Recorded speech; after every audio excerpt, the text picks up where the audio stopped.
SDP,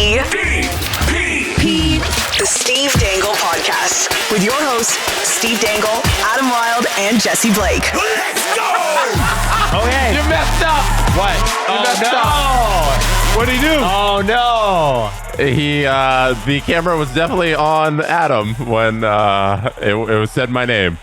Way to go, new guy! Boo! Producer Hayden. Wow. Inauspicious start, man. Hayden Yeah, Mavboosin. Oh, wow. Wow. Sorry. Great. Wow. Yeah, that's a good way to start things off, Yeah. right? No, it's Attaboy. great. Well, no. Yeah. Hey, listen. You kicked us off. We didn't kick you off. Oh, yeah. Big shoes to fill already, and I'm just falling right out of them. All right. So let's talk a little bit about the rest of the summer. Yeah. Because we've got news to hit today. Mhm. We've got, I think now that the dust has settled a little bit on July 1st, we can kind of talk a little bit about Toronto. I want to talk a little bit of Ottawa, talk a little Montreal, talk a little some of the other moves. Minnesota's on the list today. But the first thing I think and most important is VIP. If you are a member of our VIP, maybe you were gifted a subscription, maybe you're a longtime subscriber. I want you to know that we do subscription stuff all the way through August. So if you are a VIP subscriber, you get one every week. And that means that throughout August, where we take time off, every Friday morning, you're going to get a brand new Steve Dangle podcast. It's Friday morning, right? Yeah, we may shift the drop date because it's the one episode of the week. Maybe we'll go like middle of the week or something like that. Yeah, so you have but- something to look for. Yeah. Okay, so that's one thing that's really important. Number two is starting next week, we are going to twice a week. And that means that, first off, it means that we can take the content and bring only the good stuff. Because if we had to continue to do 3 episodes a week through July, I'll tell you, you'll be bored. No more of this garbage that we're feeding you now. Yeah, well, I mean, It's going to be way better. the news is great this week, but it falls off a cliff. And And all the insiders are already on vacation. yeah, LeBron tweeted like July 1st. He's like, I'm already at the cabin. Yeah, by 8 o'clock, they're like, okay, I'm Bye. done. Yeah. See you in September on Labor Day. Bob McKenzie would notoriously be like, this guy signed in 2 years, okay, but like on the way Yeah. to the cottage. I wonder if he just had a member of his family drive him up there just to like tweet on the way, be like, okay, let me just finish this off before we get to the cottage, and then That's I the can be message I would put out publicly, yes. done. That's hey, well, no, he's not driving. I'm saying having a member of his family. No, of course he's not. Yeah, okay, well. All right. So otherwise, you're like a 4-hour drive to the cottage. Now, so those are the two things. If you're not already aware of our VIP, it is basically outside of sort of what we talk about here. This show, when we launched it in my mom's basement, but also in the backup studio at Rogers, it was an hour of hockey and then an hour of whatever and Jesse and I would just bring over a lot of the stuff that we'd already talked about at KISS and be like, hey, that might work on Steve Dangle Podcast as well. And then after a while, we became so entrenched in hockey and the expectations grew and the audience grew that we were like, okay, well, you know what we'll do? We'll just do hockey and then we'll add a 3rd episode a week because we only used to do 2. You talk more about Pikachu today than the Flyers. That's right. You guys suck. And it wasn't even an hour of each. It was like 30 minutes of each because the shows used to be an hour back then. No, they were 90 minutes. They were 90 minutes. No, back we were then. an hour for a long time. Like Were even we? when I joined, the shows were an hour. Oh, I don't remember that. The intention was certainly an hour. I do know that. And then that 3rd episode a week became also hockey. So now this is our chance to kind of to step outside and talk about things like that really awkward Ronaldo or Messi statue. Not Ronaldo. The Ronaldo statue was also awkward, but the Messi one. The Messi one just outdoes it completely. That's on this week's show. We talk a little about Kawhi. We talk a little bit about Before the basically trade anything. actually happened, for anybody who's confused about when you heard the episode Yeah. and when we talked about it. We recorded before the trade was actually official. I saw it went up this morning and I went, oh. Well, also I want to throw. Well, no, we said on the show, we're like, hey, if this trade happens, this is going to be super relevant. The other thing I want to say is the Raptors have not announced the Kawhi trade. They can't until July 6th. Oh. That's when the actual date of the transactions can be completed because of the wonky NBA calendar. Okay, got it. Yeah, that makes sense. Now, I want to talk a little bit about. Let's just get into the hockey stuff. Can we get into the hockey stuff? Yes. Just if you're not aware of how to subscribe to VIP and the benefits of it, on Apple, you can subscribe right on the same podcast feed you're listening to. If you're listening on Apple Podcasts, you'll see that you can just hit subscribe. You'll get the show ad-free So you'll get this program ad-free if you're a subscriber on Apple. Spotify, it is a separate feed. So if you're on Spotify, just search for SDP VIP. And in there, you get video and ad-free and the extra episode. And then on YouTube, we have 2 different tiers. So you can get the episode ad-free each week at a higher tier. And then you could just get the VIP episode there as a regular SDP VIP subscriber. Those are like the gifted subs you'll get in the chat. SDP VIP ad-free is 4 ad-free shows every week. Yeah, so like our regular episodes that you're hearing each week, those 3 that you get are ad-free plus the extra bonus VIP episode. Sorry, 4 ad-free shows during the hockey season. Yeah. 3 ad-free shows for the next month, then 1. Yeah, whenever the For Steve August, Dangle just podcast, full episode, regular episode, you can access that one ad-free. So And- yeah, Spotify, Apple, or YouTube, wherever you want to consume it, it is there. And there's a discount with Apple, right? If you buy the full year. Yeah, so Apple has this fun feature where you can do a year-long subscription, and that one, if you want to choose that one, it'll come very discounted. Yeah, So, yeah. which is cool. So those are all your options, and we'll talk. You know, we always hit those on the live streams. We don't talk about that enough here. No, never. But I think it's just because we want to get to the news. And you know what? Let's get to the news. The Leafs made some signings this morning. And I only know what 2 of them are. And well, you know the relevant ones. The other ones I'm going to see. Okay, so the Leafs, Oh, the irrelevant ones are my bread and butter, though. so the Leafs have signed Vinny Lettieri. Love it. Calder Okay. Cup champion. They signed Samuel Hlavi. Get wrecked, Hayden. Samuel Hlavi, who had a run in the NHL from what I remember. Did he not? No, it was at the Olympics. Oh. He was crazy at the Olympics. Okay, all right. For Slovakia. Henrik Rubinski. Oh, are you talking about the 2 from yesterday? Well, that's what they've announced today. You friggin' ripped me off. This sucks. And Cole McWard. Yes. Okay, so you know Rubinski and Moore. Did you? Well, do a I video know on these of them guys? from yesterday. No. Okay, all right. You were at my house. You will. I know I was. But are No, you, I didn't. Are you going to be doing? Are you going to be doing a video on this? Yeah. What can you tell us about these people right now? Okay, so the 2 from yesterday, nothing. I can't really. No, I can't. I'm sorry. They did get 2-year NHL deals, or at least one of them did, which I know is a pretty big deal.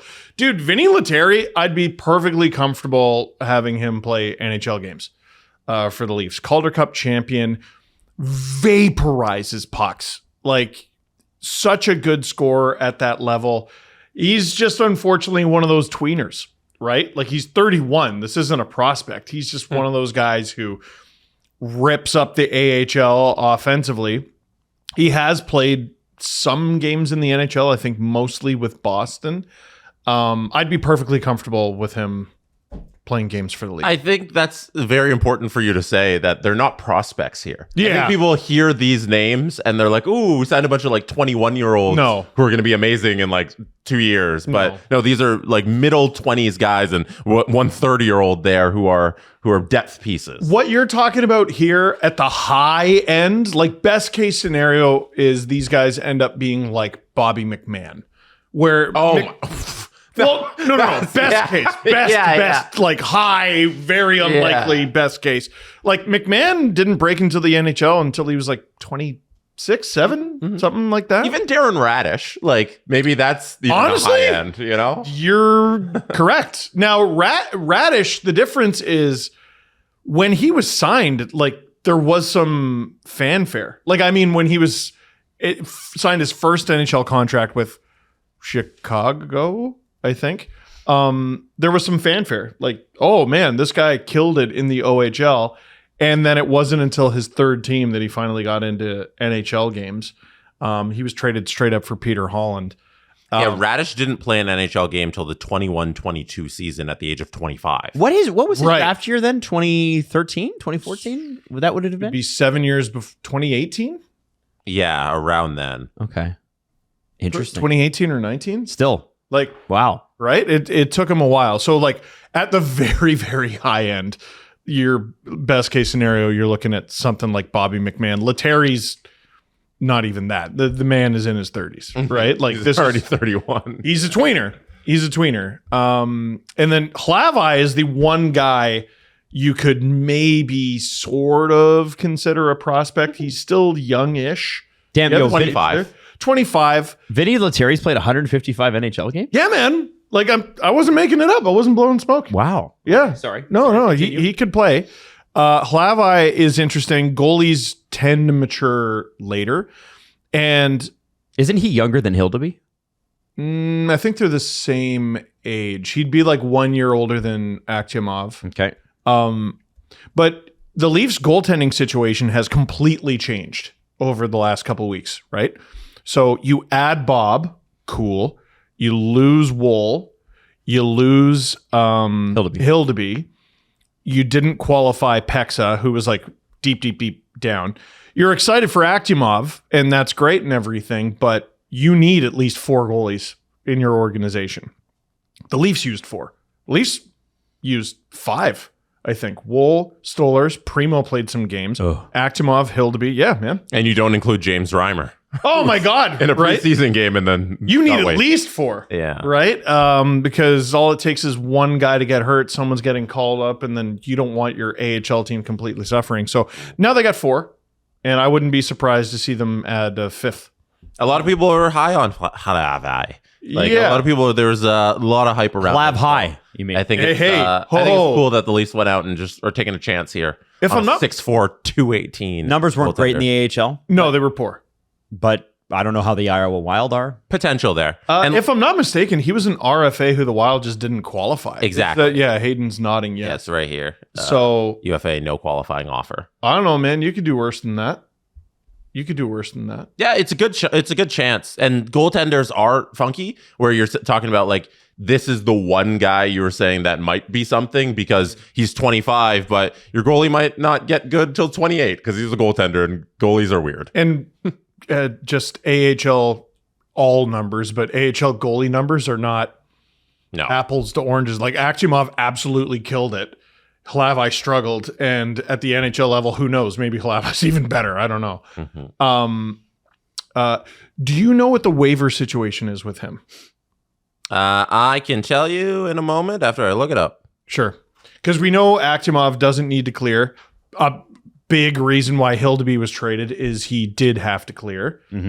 And when they signed Bob, we all knew, like we called this out in the moment, they're either running 3 goalies or they're trading Dennis Hildeby, and then they traded him. Mr. Hlavai is waivers exempt. Awesome. Oh, that's a great situation to have 2 waivers exempt goalies, because you usually heading into a season, a lot of teams are like, all right, well, we just got to Hope that he doesn't. cross our fingers. Yeah, would they put them through on that one day where no one gets claimed? They Because everybody's try. out there? Or they try to game it like the Leafs did with Martin Jones a few years Where they ago. gave him a $100,000 bonus on that day? Yeah, and NHL teams are cheap, and they're like, well, He might help us, but I don't want to pay $100,000. like $100,000 to your NHL to team. a billionaire would be like, oh, I don't know about that Boy, $100,000. there's levels to this pro sports thing. That's crazy. That would stop you from doing it. Hlavai's got 1 waivers exempt season left.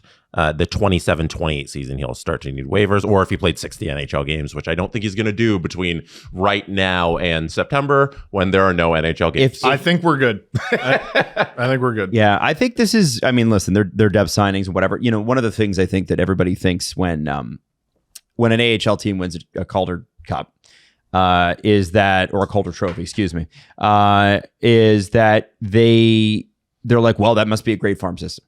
And you have to look at the way the Marlies are built. Unless it's the Marlies winning it, and then everyone goes, "Oh, they're old." Well, they are, and they were. But here's the thing: I think that maybe the Maple Leafs are looking at this differently. Is getting good veteran help on the Marlies is helpful for the guys that are young and that you are developing. Like, you don't need just a group of kids down there. You can have professional hockey players who are really sound AHL players. You can give them in Toronto a really good life in terms of, like, you know, making them comfortable. And I mean, I know the Marlies have cut back significantly on their travel budget, so they're taking like buses where they didn't used to. But the thing is, a guy like Easton Cowan going down there and playing so well, you know, Right.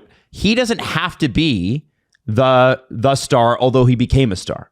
There was already guys on that team that had carried them through the season. Ben Danford jumping in the third round. I was thinking about him this morning. Ben Danford played 5 rounds of playoff hockey this year. Oh, because he played with Brantford, right? He played 3 rounds in the OHL, got eliminated, and then I think he played at least 2 with the Marlies. Yeah, he started in the third round. So that's crazy. That's a lot. Because he's not at the prospect camp right now. And he shouldn't be. Well, I was like, oh, wait, no, he played 5 rounds of playoff hockey. But the organization was thrilled with the way he played.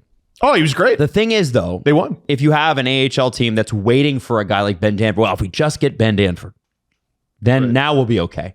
Ben Danford should be your value add. He should not be your stud defenseman coming in at 19 years old or whatever he is. And I think that's where I like sort of the idea that they're going to just keep having some good veterans down there, good character guys. It sort of reminds me of the Marlies they started to build about 12 years ago. Remember, they started getting guys like Ben Smith. And there was a guy, I think his last name was Johnston, who was just a weight room guy. Oh, man. I forget. He was like a fighter, and he's not Ross Johnston, but he somebody did like not him. play. He was like player coach. Right. He played like 8 games that year. And, there's other guys that they sort of surrounded, and it was like to help mentor these guys and put good habits in and also expose them to winning and what it takes. I don't think Easton Cowan going that deep in the playoffs and being a factor for the Marlies hurt him. I think that was quite helpful, actually. Well, and I'm just looking at the 2018 roster. The number of guys who went on to play in the NHL, even if they didn't end up becoming stars or whatever. You can't just tell me this is a team full of old guys. Andreas Johnsson, Dmytro Timashov, Trevor Moore has had a very good career. Justin Hall, Mason Marchment makes $7 million now. Wow. Sperry Kapanen, Callie Rosen played a bunch. Martin Marincin played after this. Adam Brooks played after this. Freddie Gauthier played after this. Travis Dermott, Nikita Soshnikov, Timothy Liljegren, Pierre Engvall, Carl Grundstrom has played like 350 NHL games. Oh my God. And then the goalies. Mumbles through Garrett Sparks. Calvin Pickard is still getting NHL deals. Played late in the playoffs for the Edmonton Oilers. He sure did. So it helps.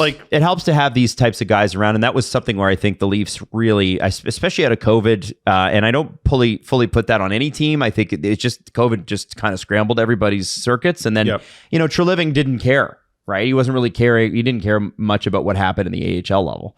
So. There wasn't a lot of effort put, I think. But I think there's going to be a ton of turnover. And the impression I get is the Marlies were just sort of left to Ryan Hardy. Yeah. Because remember how involved Dubas was in all the... he was the difference is he was the Marlies GM and then became Leafs GM, but he was very involved in all the 2018 celebrations and everything. I haven't seen Chayka... I don't even know if he was on the ice when they won the Calder Cup. Well, he shouldn't be. Well, he wasn't there. Whatever. Like, he's there. You could have justified it. He watched. But it's all Ryan Hardy. Well, and Chayka said after free agency in his media avail that he thought Ryan Hardy was actually invaluable. He's like, I didn't know him before I came here. He's like, but he had tons of valuable things to say and add, and he's a member of the team. And so Ryan Hardy's going to be staying with them going forward. I guess he was very impressed with Ryan Hardy. He said, I think he's... How could you not be? He said, I think he's a future NHL GM. Wow. I think that's pretty high praise. And anyway, so like those are... listen... Is that the most exciting news to lead with? No, but it just happened before the show, so we thought we figured, we'd hit it. I think we underrate the Leafs' drafting ability, like as of late. Because you look at the hits that they've had, it's a lot of guys, because they haven't been picking very high, and they've had so many guys graduate to the NHL, and whether they've stuck around with the Leafs or not, they've done a good job, at least with getting other guys teams to use assets to move them. Yeah. Like, you look at the Dennis Hildeby trade, and you run it down. Matthew Nyes, second round pick. Easton Cowan was 28th overall. Aktimov, you count that too. Even Nick Robertson, he's a second round pick that you've now turned into something. They've done a... Grabenkin was like an overage 5th round pick. Yeah, Grabenkin too. One of the guys we're most hyped about in terms of their system, Turvberg, is a 7th round pick. Turvberg, Jesse. That should be a throwaway pick that's used on somebody's kid. He was like the 5th last pick of the draft. That's somebody who's an insane. actual prospect in their system. I think underrated. He could make the team out of camp. Yeah, because they've moved so many of the guys to other teams. And Grabenkin's, I think, the perfect example. It's like now they've actually Minton too. Throw it in there. They've done a decent job. If I'm not mistaken, both Grabenkin and Hildeby, it wasn't... I think both of them had been passed over in their first year of draft eligibility. If I'm not mistaken. I might be. I don't know. And then, you circle around, you get a piece. Yeah. And whether you use that to bolster your NHL team now, like they've done with Grabenkin and Minton when Hildeby, or if you use those guys on your roster, it's still great drafting to have those assets. Yeah, because the mismanagement of those assets is not the scouting department's fault. No. They leave that to the side. Hey, and turning Dennis Hildeby into Nick Paul, I know there's a couple picks thrown in there. Like it's a 4th and a 5th or a 3rd and a 4th or whatever it was. I'm okay with it. Yeah. And we'll talk about, I want to, the dust settled free agent conversation here in a second. But you guys know how shitty it is to play in Toronto. It's awful. You guys know how. Saw it yesterday. You seen it with the Raptors, the Jays. You see how everybody hates it. Kawhi wants to come here and retire here. That sucks. Bo Bichette's crying in the dugout. That he's crying because of the abuse that the Blue Jays fans gave him. It's so manufactured and forced and small time. Tavares was at the Portugal game yesterday. Duh. Adam, leave him alone. Also, McKenna was there. Nice. And I don't know if you guys saw, but a few of the Leafs prospects got to go and throw some balls around at the Blue Jays yesterday. Bilecki, their 2nd round pick, actually looks like he's got a bit of a cannon of an arm. Gas. Yeah, it throws gas. Now he's never in the strike zone. Here, I got. Oh the my clip god, here, he Jesse, throws great. If you want to see it, it's highlighted. The Maple Leafs posted it, so we can run it. Okay. He actually he's got no control. He's for baseball heads, baseball lovers. He's among us. He's a Rick Ankiel, if anybody remembers Rick Ankiel. What's his stuff like? What's Alex Bilecki's stuff? He's got a great fastball if it doesn't bean you in the noggin. But I think, first off, these guys are just athletes, so they're good at everything. Yeah. But I wanted to highlight this because Tavares just being there. Somebody texted us and said, or was it you that said he might not be the 100th most I said he might not be in the top 25 most famous people in that building. Which I think is fair. Yeah. At the TFC game. And look at Bilecki. Look at this. Friggin' gas. That's gas. That's pretty Listen, amazing. the catcher caught it. Like, good enough, man. Look at this. Yeah. Now, okay, that was a little off target, but like the catcher didn't have to get up. Also, when you're doing this as a social media person, don't stand directly behind the person. Like, let's get an angle here. That's actually a fairly good point. But as you can see, pretty good, right? Choo! Yeah. Look at that. That's a strike. Yeah. So, it's horrible to play here, except for that it's pretty cool because these kids are getting, going to Portugal games and going to the Rogers Center, throwing a ball around. Like, how many teams can just say, yeah, why don't you come hang out with our baseball team for a little bit, 3 days, 4 days after you get drafted? It's a very cool thing. I mean, if Rogers really leverages this, that's great. That's awesome. Yeah. And they should. I didn't appreciate until the last few years how much like getting drafted is like that meme of Beyond Scared Straight where they wake that kid up and they're like, get up! And they like rush him out of the cell or whatever. Like you're at prospect camp like 48 hours later. McKenna was on the ice wearing 72. Yeah. I mean, the difference is they all seem to be having fun. Mm-hmm. But yeah, like you jumped right in. I didn't. Yeah, there's no. All right, we'll see you at camp. Yep. Nope. We'll see you at camp in 2 friggin' days. Yep. Because you have an extra camp. Say goodbye to your family. You're a professional now. And it's. I thought it was interesting too. They asked McKenna about his number because Bobrovsky has worn number 72 recently. He wore, I think, 70 earlier in his career. I don't know. Bob. Bob. Yeah. Anyway, I seem to remember he wore different numbers, but 72 has been his number recently. And McKenna was like, yeah. I don't need it. It's okay. He's won cups. He's going to the Hall of Fame. I'm good. Yeah. Which I really liked. I was like, you know what? Every time McKenna has been interviewed, and there were criticisms about this about a year ago. The media training he's been given, it's not just say nothing and be boring. He actually is a value add, is a quote.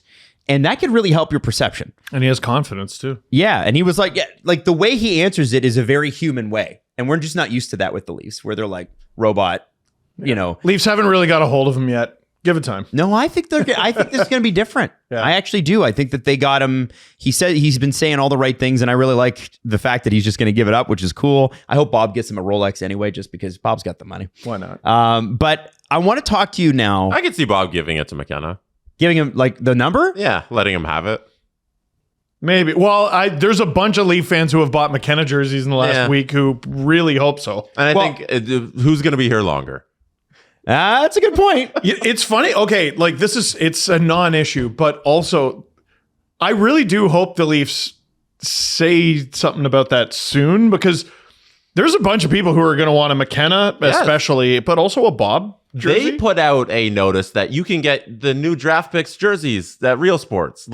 They're printing jerseys, so get the numbers right. Even if you replace the number for free, like what a pain in the ass. Exactly. Like, what number are they wearing, guys? All that wasted thread. Like, we don't need that. Well, No. Yeah, the Nylander thing where they flipped his. If McKenna has to change it, Nylander's worn like 4 jerseys. But remember when you could trade him in? And you could get the name. What happened was... No, not really. No, so Nylander changed numbers to 88. And He was 39. No. 29. 29. He was 39, and then he was 29. Right. But and 62 with the Marlies. when he switched to 88, though, he tweeted out, I remember it. He was like, I'm switching to 88. If you have a Nylander jersey, bring it to Real Sports, and they'll change the numbers for free. That was pre-COVID. It was a long time ago, but that happened. I hope that they do that. And Right. if anybody's bought a McKenna. I think settle on the numbers so then we don't have to do all that. Yeah, that too. like, think that's okay, what that's Steve's great. point was. What a pain in the ass. Yeah. Like, I can't get the time back. But it gets you back. But Real Sports would like it, or Sport Check would like it because it gets you in the store. That's great. I won't like Gets you it. in the store. Now, Leafs obviously made a ton of additions and a couple of subtractions. And one of the subtractions was Nick Robertson, who said, wow, it was so horrible there. I hated it. He didn't, actually. He said it was hard at times, but playing in that market for fans and everything, you wouldn't want anything else. He said he's got mixed emotions after finally being traded. He said Toronto's always going to have a special place in my heart. Wow, isn't that easy? Yeah, dude, like, I mean, he requested a trade, but it's not because he's like, oh, light's too bright. It's he wanted more ice time. Right? That's the beginning, middle, and end. And he's going to get it, which is cool for him. And I wish him hope well. so. The one thing about Nick Robertson I always respected is he was never not trying. Busted his ass every single game. There was hustle there. Every single game. I want to talk a little bit about some of the guys that they signed, because I know we talked about it on free agency day, but now that the dust has settled, talk a little bit about lineup construction and that sort of thing. The Nick Paul addition, at the time, we were drinking out of a fire hose. It came late in the day. And for me, I was like, oh, this looks great. And then I instantly moved on. But having a few hours, a few days to think about it, if he has a bounce back season, because remember, he got injured in September last year, didn't play till November, fought the injury all year, was in and out in the playoffs. And you said when he was playing Montreal, Tampa were noticeably better with him. They looked like a way better team. That's just my opinion. I don't have numbers to support it. Just visually, they looked much better. He's also a Mississauga kid who had Cujo, Tucker, and a couple other guys. Sundin, and I can't remember. Yeah, he had a bunch of the jerseys and used to take the GO train. So he knows. That is a pretty key addition. And, we've been asking for a true third line center for years. I thought it was going to be Tavares, but it's difficult to find a 1A or a 2. Tavares can do this. It's just for how much longer. Nick Paul, in the meantime, I just want to talk about his effect, what it could be on the lineup, and why he's probably the 3C. Well, you talk about drinking from a fire hose. When we talked about it in studio, I had no idea what his cap hit was or how much time he had left on the deal. So 3 years left. 3 years left, I think 3.15. That wasn't until I got home. There were not players the quality of Nick Paul who could be had for that term and that dollar. Case in point, Colton Sissons makes a lot more. 4.25. Over $1 million more. And we'll talk about him more. You didn't give up nothing for him. A third, a fourth, and a goalie who I think is pretty good. Which that hurts. But there aren't a ton of Nick Pauls in this league. He's 6'4". He's one of the heaviest players, top 20 heaviest players in the league, but can skate really well. Took over 500 faceoffs. Really good playoff performer. I don't remember if he won the cup with St. Louis. Oh my God. With Tampa Bay. I think they might have got him after those cups because he started his career in Ottawa. But what a pain in the ass player he's been. No cups. Against the Leafs. Oh, okay. But what a pain pain in the ass player he's been. I'm glad we don't have to play him anymore. Jesse, what do you think about Nick Paul? I think he fits really well in the lineup. It's something they need. I know he's a left shot, but he's going to be effective. If they play him down the middle, he'll be effective there. The Puckpedia lineups right now have Sissons as the third line center and Paul as the left wing. that probably will change just because the right shots. Or you can flip him. I don't. Yeah. I don't. I think it's just he's a versatile player that's something they didn't really have. Like I think almost every position here is wrong. Yeah, and I'm serious. It's July 3rd. Like, Yeah. let's not get too hung up on who's going to play where. I think just what the collection of guys that they've got in terms of Paul Sissons and Bluger and Duhaime, they have guys who are just more versatile than the guys they had last year. Yeah. And I think that's the way you got to build the lineup. And we need people who can do more than just, okay, like Nick Robertson was very one-dimensional. And Jack Roslovic is going to be kind of in that role here, but the rest of the pickups is just they're going to find different ways to contribute throughout the game. When the playoffs come around, hopefully they make the playoffs. Do I think Roslovic is going to be on Matthews' wing? No. When they begin the season? Yeah, probably. It's 84 games. That's so many games. We got to get used to saying 84. I know. Yeah. I know, it's weird. Yeah. No, I like Nick Paul. Like, he's going to be, I think, an effective player for them. The Toronto Maple Leafs earlier on in the season, later in the season, it kind of fell off, but they scored 252 goals, which was good enough for 15th last year, considering how terrible they were, right? Problem was they allowed 295. Good Lord. And that's a lot. Holy. That is good enough for second most in the league. Man. So when you look at the way this roster is built, and remember, again, they were they were top 10 in scoring most of the season, then just fell off at the end because they were awful. The goals against part is massive. Jesse, if you can bring that lineup, just not lineup, but group of guys back up. Hayden, go ahead. I look at this and I go, okay, Nick Paul, if you look at his edge data, him, Sissons, and Bluger are all guys, and Duhaime are all guys that can skate around 23 miles an hour, which is kind of crazy. They're all fast. But beyond that, these are guys that you can play in multiple different positions. So one of the things that I think that they really need to do, it's not just D-zone starts for Austin Matthews and John Tavares. It's why is Austin Matthews killing penalties? Not that I have a problem with it, but why don't we just use him more 5-on-5? You'd like other options. And I understand what you're saying. Yeah, like these guys can kill penalties. I'm looking at, if Nick Paul can have a rebound season, I'm not asking necessarily for 20 goals. Let's say it's 15. Colton Sissons maybe gets you 10. I'm not even sure that's his role on the team. Roslovic gets you 20. Yeah. Right? That is sort of what you need out of a third line. I don't expect Bluger to score much. I don't expect Duhaime to score at all. Dakota Joshua is a wild card. And Steven Lorentz doesn't score much either. Offensively, this looks a little bit more like the team I expected last year, like in a post-Marner world, right? Losing Domi sucks. Like, it does. In terms of the offense there. But the whole thing was you were never going to be able to replace that player. You're not. McKenna is a gift from God. That is divine intervention. Paul is perfectly capable. Sissons can contribute a bit. Joshua can contribute a bit. Bluger can contribute a bit. Roslovic is obviously a contributor. The only guy I expect like literally zero offense out of is Duhaime.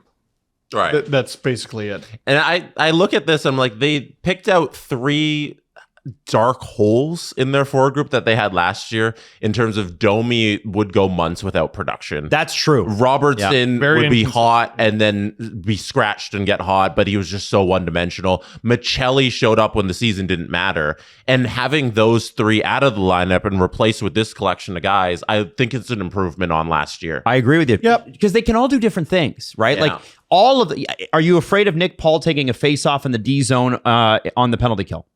He took over 550, if I'm not mistaken, with a wrist injury. Are you afraid of Nick Paul forechecking and being a major part of an energy third line? Yes. If I'm the other team. If I'm, yeah. Yeah. If I've got Sorry, my you gotta be back more turned and I'm specific. trying to retrieve the puck, I'm Yeah. afraid of Nick Paul. You have like the amount of huge dudes who can skate. Because they're bigger than last year, are they not?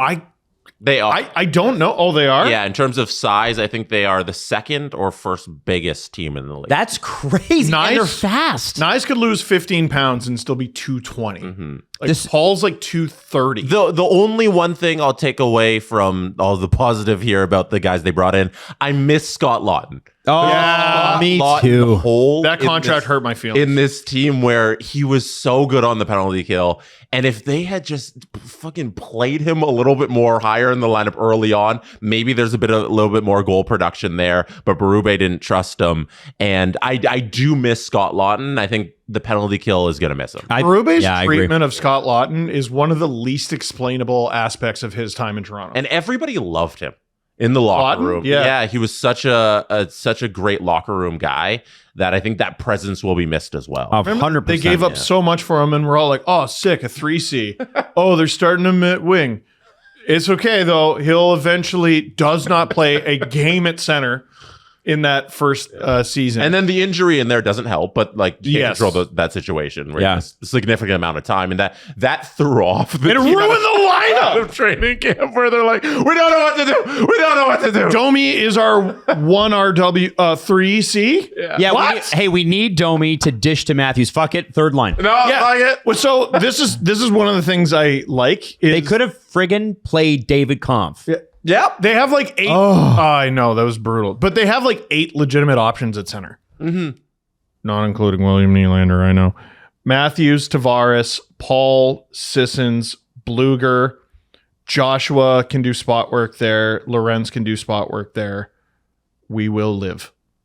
You know, I Was that 7? I kind of look at this and I go, okay, so the bottom 6 previously and Giroux. was a little slow and a little plodding, but effective, right? Like Scott Lawton's not the fastest skater in the world, whatever, but very effective player. He was speedy. Like, losing him really killed them. Oh my that God, was it was that terrible. was it was over. That's when you're throwing in the season. Yeah. Throwing the Yeah. And Nick Waugh wasn't he's not like fast, not blazing speed Nick Waugh. He's fine. I'm just saying when I look at that bottom 6 forward group, You got Nick Waugh for the playoffs, and then you never made it. the speed there is really interesting because what you want to be to another team's best players is just a pain in the ass, just in their face, block the shooting lanes. I love what Colton Sissons did with Nick Dowd on that 4th line for Vegas, and I'm hoping because Nick Dowd's one of the best 4th line centers in the league. Like he is awesome. He was great. And he's awesome, especially in the playoffs. I hope whatever Sissons learned from him, he can bring to the Leafs this year. The thing with the Leafs too is they're going to need those guys to be quick because I think the reality of the situation, especially if Riley's gone, is that defense core is not that fast. And so when you look at fastest teams in the league, the Leafs are still not on it. And the reason for that is that defense core is slow. And you're going to have to, if you're going to make these breakouts properly, you're going to have to get it to speedy forwards because the defense they're going to have to make smart plays, but they're not going to be able to outwit you. I know Darren Radish can do fakes and stuff at the line, but Darren Radish is 1 of 6. Stetcher is a guy I don't think is going to play every day, and I think they are comfortable with that role. Emil Andre's skating is apparently very good. I don't mind Oliver Ekman-Larsson at 34, 35 years old, but you know, McCabe's a slower guy, Tanev's a slower guy. They're very effective. This is not a quick group, so somebody's got to have some speed here. It's more important to be a pain in the ass and positionally sound. Like none of these guys are going to Quinn Hughes their way up the ice. Yep. Right. Radish is a cannon. I'm not overly worried about that. How's your pass? Right. That's Now- what I'm focused on. The main point of contention, and I know there's some people that love this signing, I'm among them, some people that don't like it at all as a risk signing, is Sergei Bobrovsky. And his 881 save percentage last year, or his 877 or something. 877. Let's just be honest. It's not great. Now, I'm surprised. here, what do we know about goalies who play for bad teams? They get shelled. And what do we know about good teams who have good players that get injured? They also get shelled. They become bad teams. Yes. Right? So people are debating this morning, well, what happens if Chris Tanev's bad or Matthews gets hurt or whatever? I'm like, well, listen, you're driving on the highway and one of your tires gets punctured. You're going to have a hard time driving. Mm-hmm. You have to assume and hope that, you know, maybe you got run flats on your car, but beyond that, it kind of sucks if your 50-goal guy goes down. Nobody had the Panthers finishing bottom 10 last year. Nobody. I don't remember when Barkov got hurt. Training camp. Didn't play a game. Prior to that, nobody said that. And the Panthers, before they got Brady Tkachuk, were bar none probably the deepest team in the league. I think they were top 2 and they weren't 2. They still probably are. Yeah. Oh, it's probably gotten worse, honestly. Yeah. And then everyone got hurt. Like Marchand had to have surgery. Barkov had to get fixed up. I'm sure it was he had death by surgery. 1,000 cuts, Yep. right? Because it was Barkov full season, and already Tkachuk wasn't starting the season, and Marchand, people forget, was playing out of his mind, Yep. and then he went down, Yeah. right? And then Reinhardt went down, and then I know they had an injury on D too. I can't remember. Bob was like the only guy who didn't get hurt. Exactly. And he played 50 games, but the team was bad. He played a shitload of games on a team with no players. I want to look at, because, it's a 3-year, $21 million deal, so he gets, $7 million a season. Let's talk about how it's structured, because Steve pointed this out to me. I was like, oh, I didn't know it was structured. I liked this before I found out. I liked this deal I was before. open to it, but now I'm like, oh, okay, it's designed to be moved if they need to. So let's have a look at it. Yeah. As you can see there, cap hit AAV $7 million, but the base salary is only $850,000.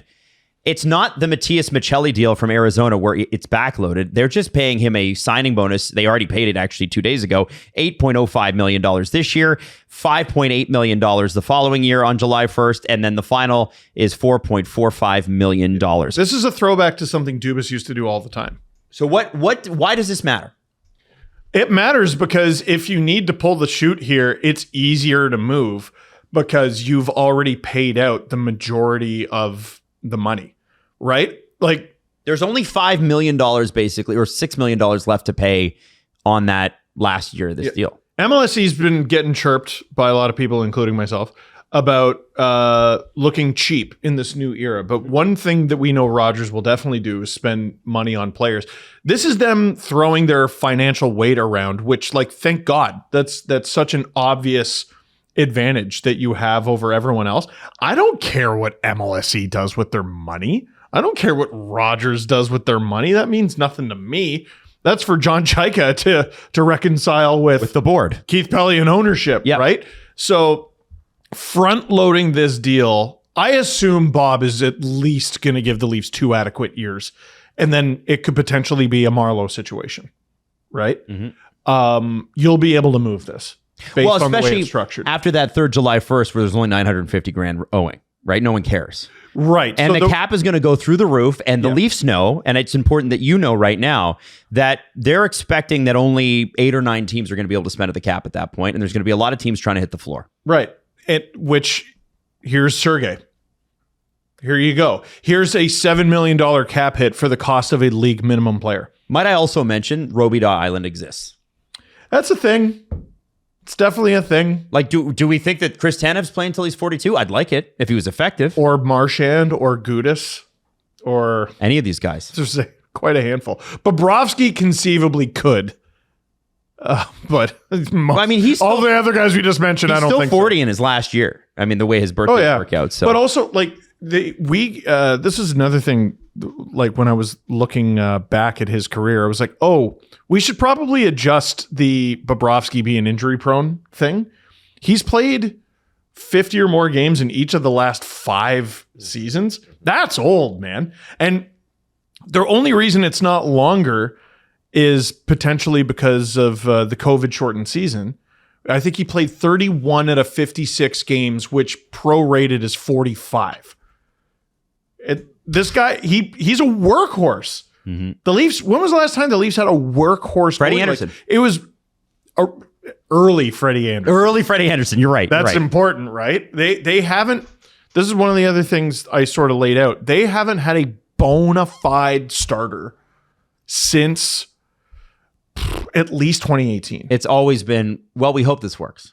Yeah, we hope that, like, we've had goalies who have been adequate as the starter. Had good but runs as starters. Jack Campbell had comes to good mind. runs as starter. Well, even like Stolarz, but like got hurt. And you could look at that and be like, well, he got beamed by Sam Bennett. Oh, all right. Yeah, fair. But like, Well, what about last season? That wasn't Sam didn't Bennett. do it. Yeah, no, that wasn't Sam Bennett, Joseph Woll, Jack Campbell. When he had bone chips on the knee that they had to remove in his first season here, where he's out for 6 weeks, that wasn't Sam Bennett either. Yeah, his first season leading the league in save percentage, he was Bobrovsky's backup playing under 30 games. And Jesse, when you look at at the Bobrovsky deal? Like, how does it hit you? Did you care about the contract structure? Does it make you feel better? Like, what's because I loved it off the top, and now I love it even more. I'm good with it. It's a high risk, high reward kind of thing. Like, if this goes bad, it's not great. Like, if he's not the goaltender that he has been throughout his entire career, and last year was truly an outlier in terms of his career numbers. It's the first season he's had in his entire career that's under 900 save percentage. Like, That's great. He's been extremely consistent. Career? Yeah, his entire career. Even those bad years in Columbus where he got Todd Richards fired? I got it right here.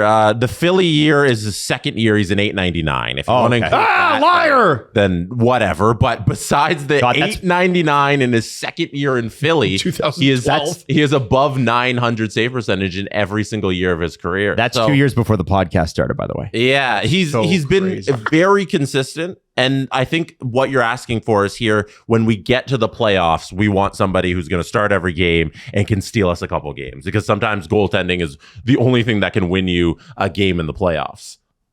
Yeah, I was just gonna jump in and say that outlier way back when Adam said it before the podcast, I started grade 9. So oh my God, that's not that's a long time ago. Yeah, it's not an indicator of anything. No. So, but like, this is the risk that Chaika's got to make here, because I don't know if people realize how on the clock the Leafs are. Oh yeah. There's a reason that forward group we're talking about for so long. There's 12 guys in your starting forward group. 6 are new from last year. From what they had at the end of the season, we can count 6 new guys. That's 50% of your forward group change. That's because they need wholesale changes, because they need to contend for the playoffs here this upcoming season. So when you're looking at your goaltender position, you got to say Wollenstalers and Hildeby aren't going to be the solution. Let's go out, take a big swing, and that guy is Bobrovsky out of all of the guys who are going to be available. So I applaud him for taking the big swing here. I don't know if it's going to work or not, but this is the direction you should be going, because this is what you got to do as a franchise, because losing isn't something that the owner is going to accept at this moment. It's a smart move. 2 things. Bring that up again. His GSAA, which I believe is goals saved above average, he's a positive in nearly every season in his career. Last season, he was minus 23.4. Which is obviously abysmal, but it's so bad that it's very obviously an outlier. He played a ton of games on a bad team. Yeah, 52 games. Or 51 starts, I should say. I got to say, though, the reaction to the Leafs getting Bob and the reaction to what the Oilers have done in net is unjustifiable. Okay. I don't know if I've seen that. It's because most people are like, Bob, I don't know. And it's, the Oilers solidified their net. Freddie Anderson played half the games Bobrovsky did and had a worse save percentage. Regular season. He was great in the playoffs, though. Okay, great. You got to get through 84 frigging games, which is his Achilles heel. He's old and busted, right? There's Achilles knee or Achilles hip, depending. Achilles knee, Achilles hip, Achilles elbow, Achilles head bones connected to the neck bone, everything. Okay, so you went out and you got Devin Levi. I like that bet. For them. It's still a bet. And then it's Jarry. Like, Jarry's going to play games for them at this rate. Yeah, of course he is. Like, they're rolling 3 goalies next year, I think. I still think the Oilers would be wise to find like just a cap hit graveyard for Jarry. Go to Chicago and be like, what? Well, somebody's got to give up on the season first, I think. And you've got to. Well, Chicago. There's a few teams that ought to. Well, apparently Connor Bedard's injured, so I don't know if you saw that. Oh yesterday. My God! Looks I like he saw might have that. separated his shoulder again. But it is July. But yeah, still, I think when it comes to and we will talk Freddie Anderson a little bit more with the Oilers, but when it comes to Bobrovsky, there's a 2-year window here. We're all agreed on that, right? Oh, and all the contracts they signed, with the exception of Brandon Duhaime. And the trade for Nick Paul in his contract's a 3rd year. All of them were 2-year deals. They're all designed that if you have to sell in 2028, you'll be able to do the mother of all sells. Actually, you'd have to sell this year, probably, because if they stink and Matthews goes, I'm not re-signing, this is the year to trade him. Right. Yeah, that's what I was saying about them being on the clock. Like, these are the risks you got to take when you're in win now mode. You go out and get a guy who has a couple Vezina trophies, a couple Stanley Cups, and you say, I think he can still maintain that form, and we'll see if he can at the age of 38, you know? What do you think about the fact, so obviously Steven Lorentz, that's a lot's been made about, he was Bobrovsky's shooting partner, Anthony Stoller's. They were, obviously great teammates. There's that picture of them floating around, and hey, why not recreate the Cup championship from a couple of years ago's goaltending tandem? Great. I want to know the value of that sort of comfort. And I know that sounds really silly, but I think people are barking up the wrong tree. Oh. The comfort is with Curtis McElhinney, who was his goalie partner in Philly for a long time, or at least they were together. I think it was Columbus. Sorry, No, it was Columbus. Columbus. They were together. Yeah, he was Philly for 2 years during like his long stint there. Now he's the goalie coach in Toronto. He runs the whole thing. That's the guy I think he has a lot of trust with, and they have a strong relationship behind the scenes. So I think if McElhinney believes in Bobrovsky and is the guy he is going to be working with, I think that's where there's actual help here. I don't know, the shooting partner with Lorentz, like that's a fun story and everything. I think it is. Sure, it's a thing, but where the true guy who is actually his coach and day in is day out reports to Jim Hiller on the goalie situation, because no head coach knows anything about goaltending. No, They go that's true. to their goalie coach and they tell them this is what's happening. The fact that McElhinney and Bobrovsky have a really strong relationship gives me a lot of confidence in what the Leafs are doing. Well, and McElhinney would be able to say, no, he doesn't have it. Yeah, I think He doesn't have it. McElhinney is a large part of the reason he got the contract. He's the one talking to Chaika and Hiller and saying, yeah, I think Bobrovsky's going to work out here. I also think McElhinney's done a great job with the goalies he has had. Right? Look at the success, like no names that we never thought would have NHL careers. Dennis Hildeby, who came off awful. Like he was not good a couple years ago. Brutal 2 years ago. And then all of a sudden this year is one of the NHL's leader in save percentage of minimum 20 games. Unplayable. I remember I was driving home from a book signing and I was like, okay, I got to listen to this game on the radio. It was against the pre-good Sabres, which you always have to specify. Yeah. No. I'm not talking about last year's Sabres. I'm talking about when they started. That's the PG Sabres. Dude, it was like 2-0 5 minutes in. I was like, God damn it, Dennis. Yeah. Please figure it out, man. And then he did. Curtis McElhinney is a good pull, Jess. And I think my question to you guys would be, if you're getting Bobrovsky, you're getting him for the playoffs, right? Like that's what you want him. And Yes. Which is why the Oilers also get Freddie. you probably... The Florida Panthers probably played Bobrovsky a little more than they should have last year because, I mean, good for Tarasov. A little. Tarasov got a good contract too, but I wonder if they had known earlier that they were going to be that out of it, would they play him as much? What are we asking for in terms of games played here? Are we asking for 50? Is that ideal? Are we asking for 40?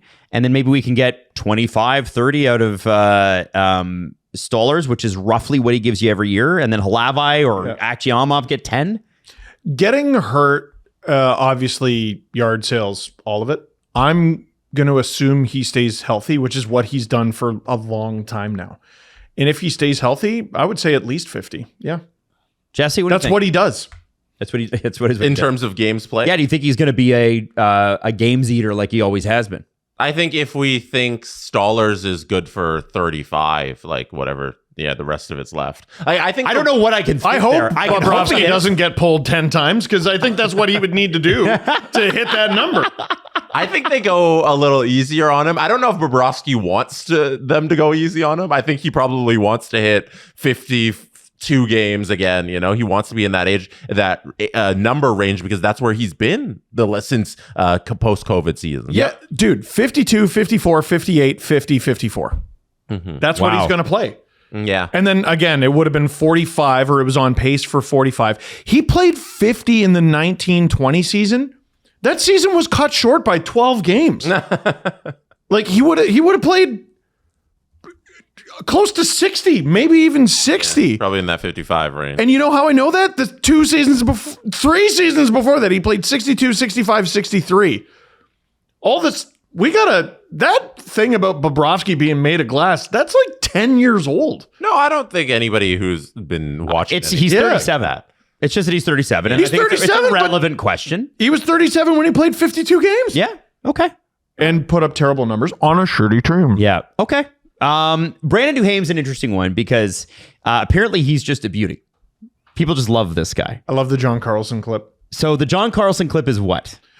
Carlson is walking him like a dog with his hockey stick, and Duhaime is running around on all fours going, "Rah, rah, rah, rah, rah." Which, hell yeah, I love a weirdo. But apparently let's go. he does. He's a great skater and will drop him. He's another big guy who skates. And yeah, they got a bunch of guys who will go. Like Duhaime will the go. Leafs' big tough guy a few years ago was Ryan Reeves, who couldn't skate. And He wasn't in the lineup. well, exactly. So you can put this guy in the lineup and actually play him in some other roles too, and it will work. All of Joshua Bluger, Duhaime, Sissons, Paul. I'm not so sure about Paul. He'll probably go. Right? They got a bunch of guys who will go. Okay, so if they have to. So he's a bit of a glue guy too, right? He's a bit of a vibes guy. You needed that with Lawton gone, I think, and also speed and can kill penalties. Blocks a ton of shots, lays a bunch of hits. You lost a bunch of shot blocks with Benny. I know he's a defenseman, but And you know what? On the A lot of those penalty kill, shot it's blocks were valuable. because Benny gave up the puck. listen, I don't want to say it. I don't want to say it. I know your wife is a big Simon Benoit fan, so I know she's going to hate me for that, but she probably won't hear this. It's because our son. Did I ever tell that story on the show? I don't think you did. We were out at a bar. Actually, it was for your wife's birthday, but we were there disgustingly early. We were there like 45 minutes early, and Benoit and Myers walk in, and my wife has absolutely no chill. So, like I said to her, I go, "That's Simone Benoit and Philip Myers." She goes, "Simone Benoit," As loud as possible. because for some reason our son just loves Simone Benoit. He didn't hear us; his partner did. And she, French. And he goes, French. And then offered to take a picture. Oh, that's nice. Yeah. I like that. Took it with her. He's a beauty. Yeah. He's a beauty. Now, Brandon Duhaime, max skating speed is in the 92nd percentile among NHLers. Skating bursts 11 last year of 35 plus kilometers per hour. great. That is in the 91st percentile of NHLers. Like, so pretty good. I'm supposed to look at that and hate that? No, it's good. That's great. NHL edge Hooray. data there. yeah. And well, again- it's a 3-year deal, Steve, so that's a big problem at $2.6 million. That's roughly 2% of the cap. They're fucked. Now wait. What are they gonna do? Now wait. I will give some sympathy there. So because I was thinking about this sort of last night and this morning. A lot of people have not adjusted their expectations when it comes to cap hit.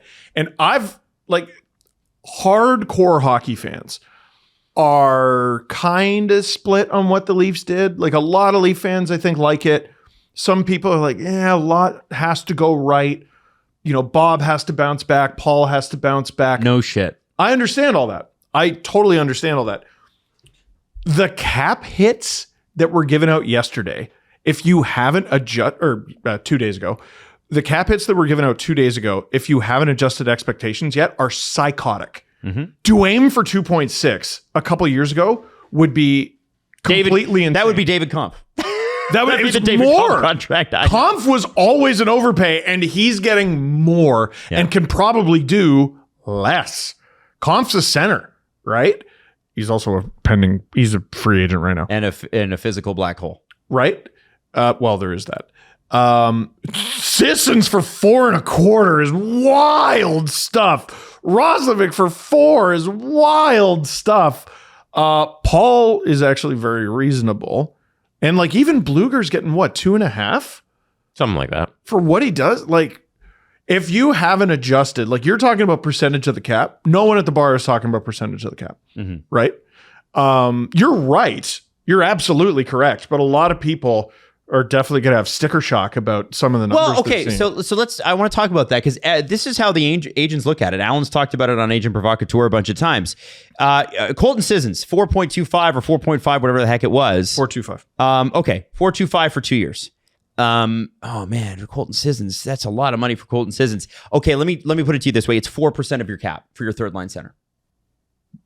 I don't think he plays. No, but just I don't don't debate know. me on the position. Oh, no. Your third line center, him and Nick Paul. Here's the way I looked at it on July 1st. I didn't look at the term. I didn't look at the cap hit. I went, I like that player. That's how I looked at it. And what if I told you got Colton Sissons and Teddy Bluger for less than $7 million? A couple years ago, I would have No, but this year. punched myself in the face. This year, I'm like, yeah, okay, reasonable. With the money that was getting handed out, yeah, totally reasonable. Movable deals, not worried about it. And I think that's the thing. It's not like the other thing I want to point people to, because we're just starting to get a picture of what this front office wants to do, because in front of the media, they refuse to tell us. Like, Jesse's been at all these press conferences and they're like, yeah, we're going to keep that in-house. Like, we're not going to tell you what we want to do. I think we know. Now we know they want to skate. They want to be big. They don't want Austin Matthews or John Tavares to take any D-zone draws ever again, and nor should they. Why is John Tavares skating 175 feet for a scoring chance? Just get him there, okay? Beyond that, what are we looking at here? We're looking at a team that very clearly wants to move the puck, and a front office where, hey, if something doesn't work, you're gone. And I like they in previous years with the Leafs, it was like, well, okay, this player is clearly not working out, but if we move them, that would be bad asset management. So better to keep the player on the team. And Dubas was guilty of this. Oh, yeah. Better to keep the player on the team because we don't want to lose like poor Frank Corrado. Let's bring up our buddy Frank, okay? Sure. Frank was a waiver pickup from Vancouver who should have played more. I believe he was a waiver pickup. He might have been a trade. I don't remember. No. He was. Yeah. But the Leafs, maybe the Leafs spent assets to get him. Doesn't matter.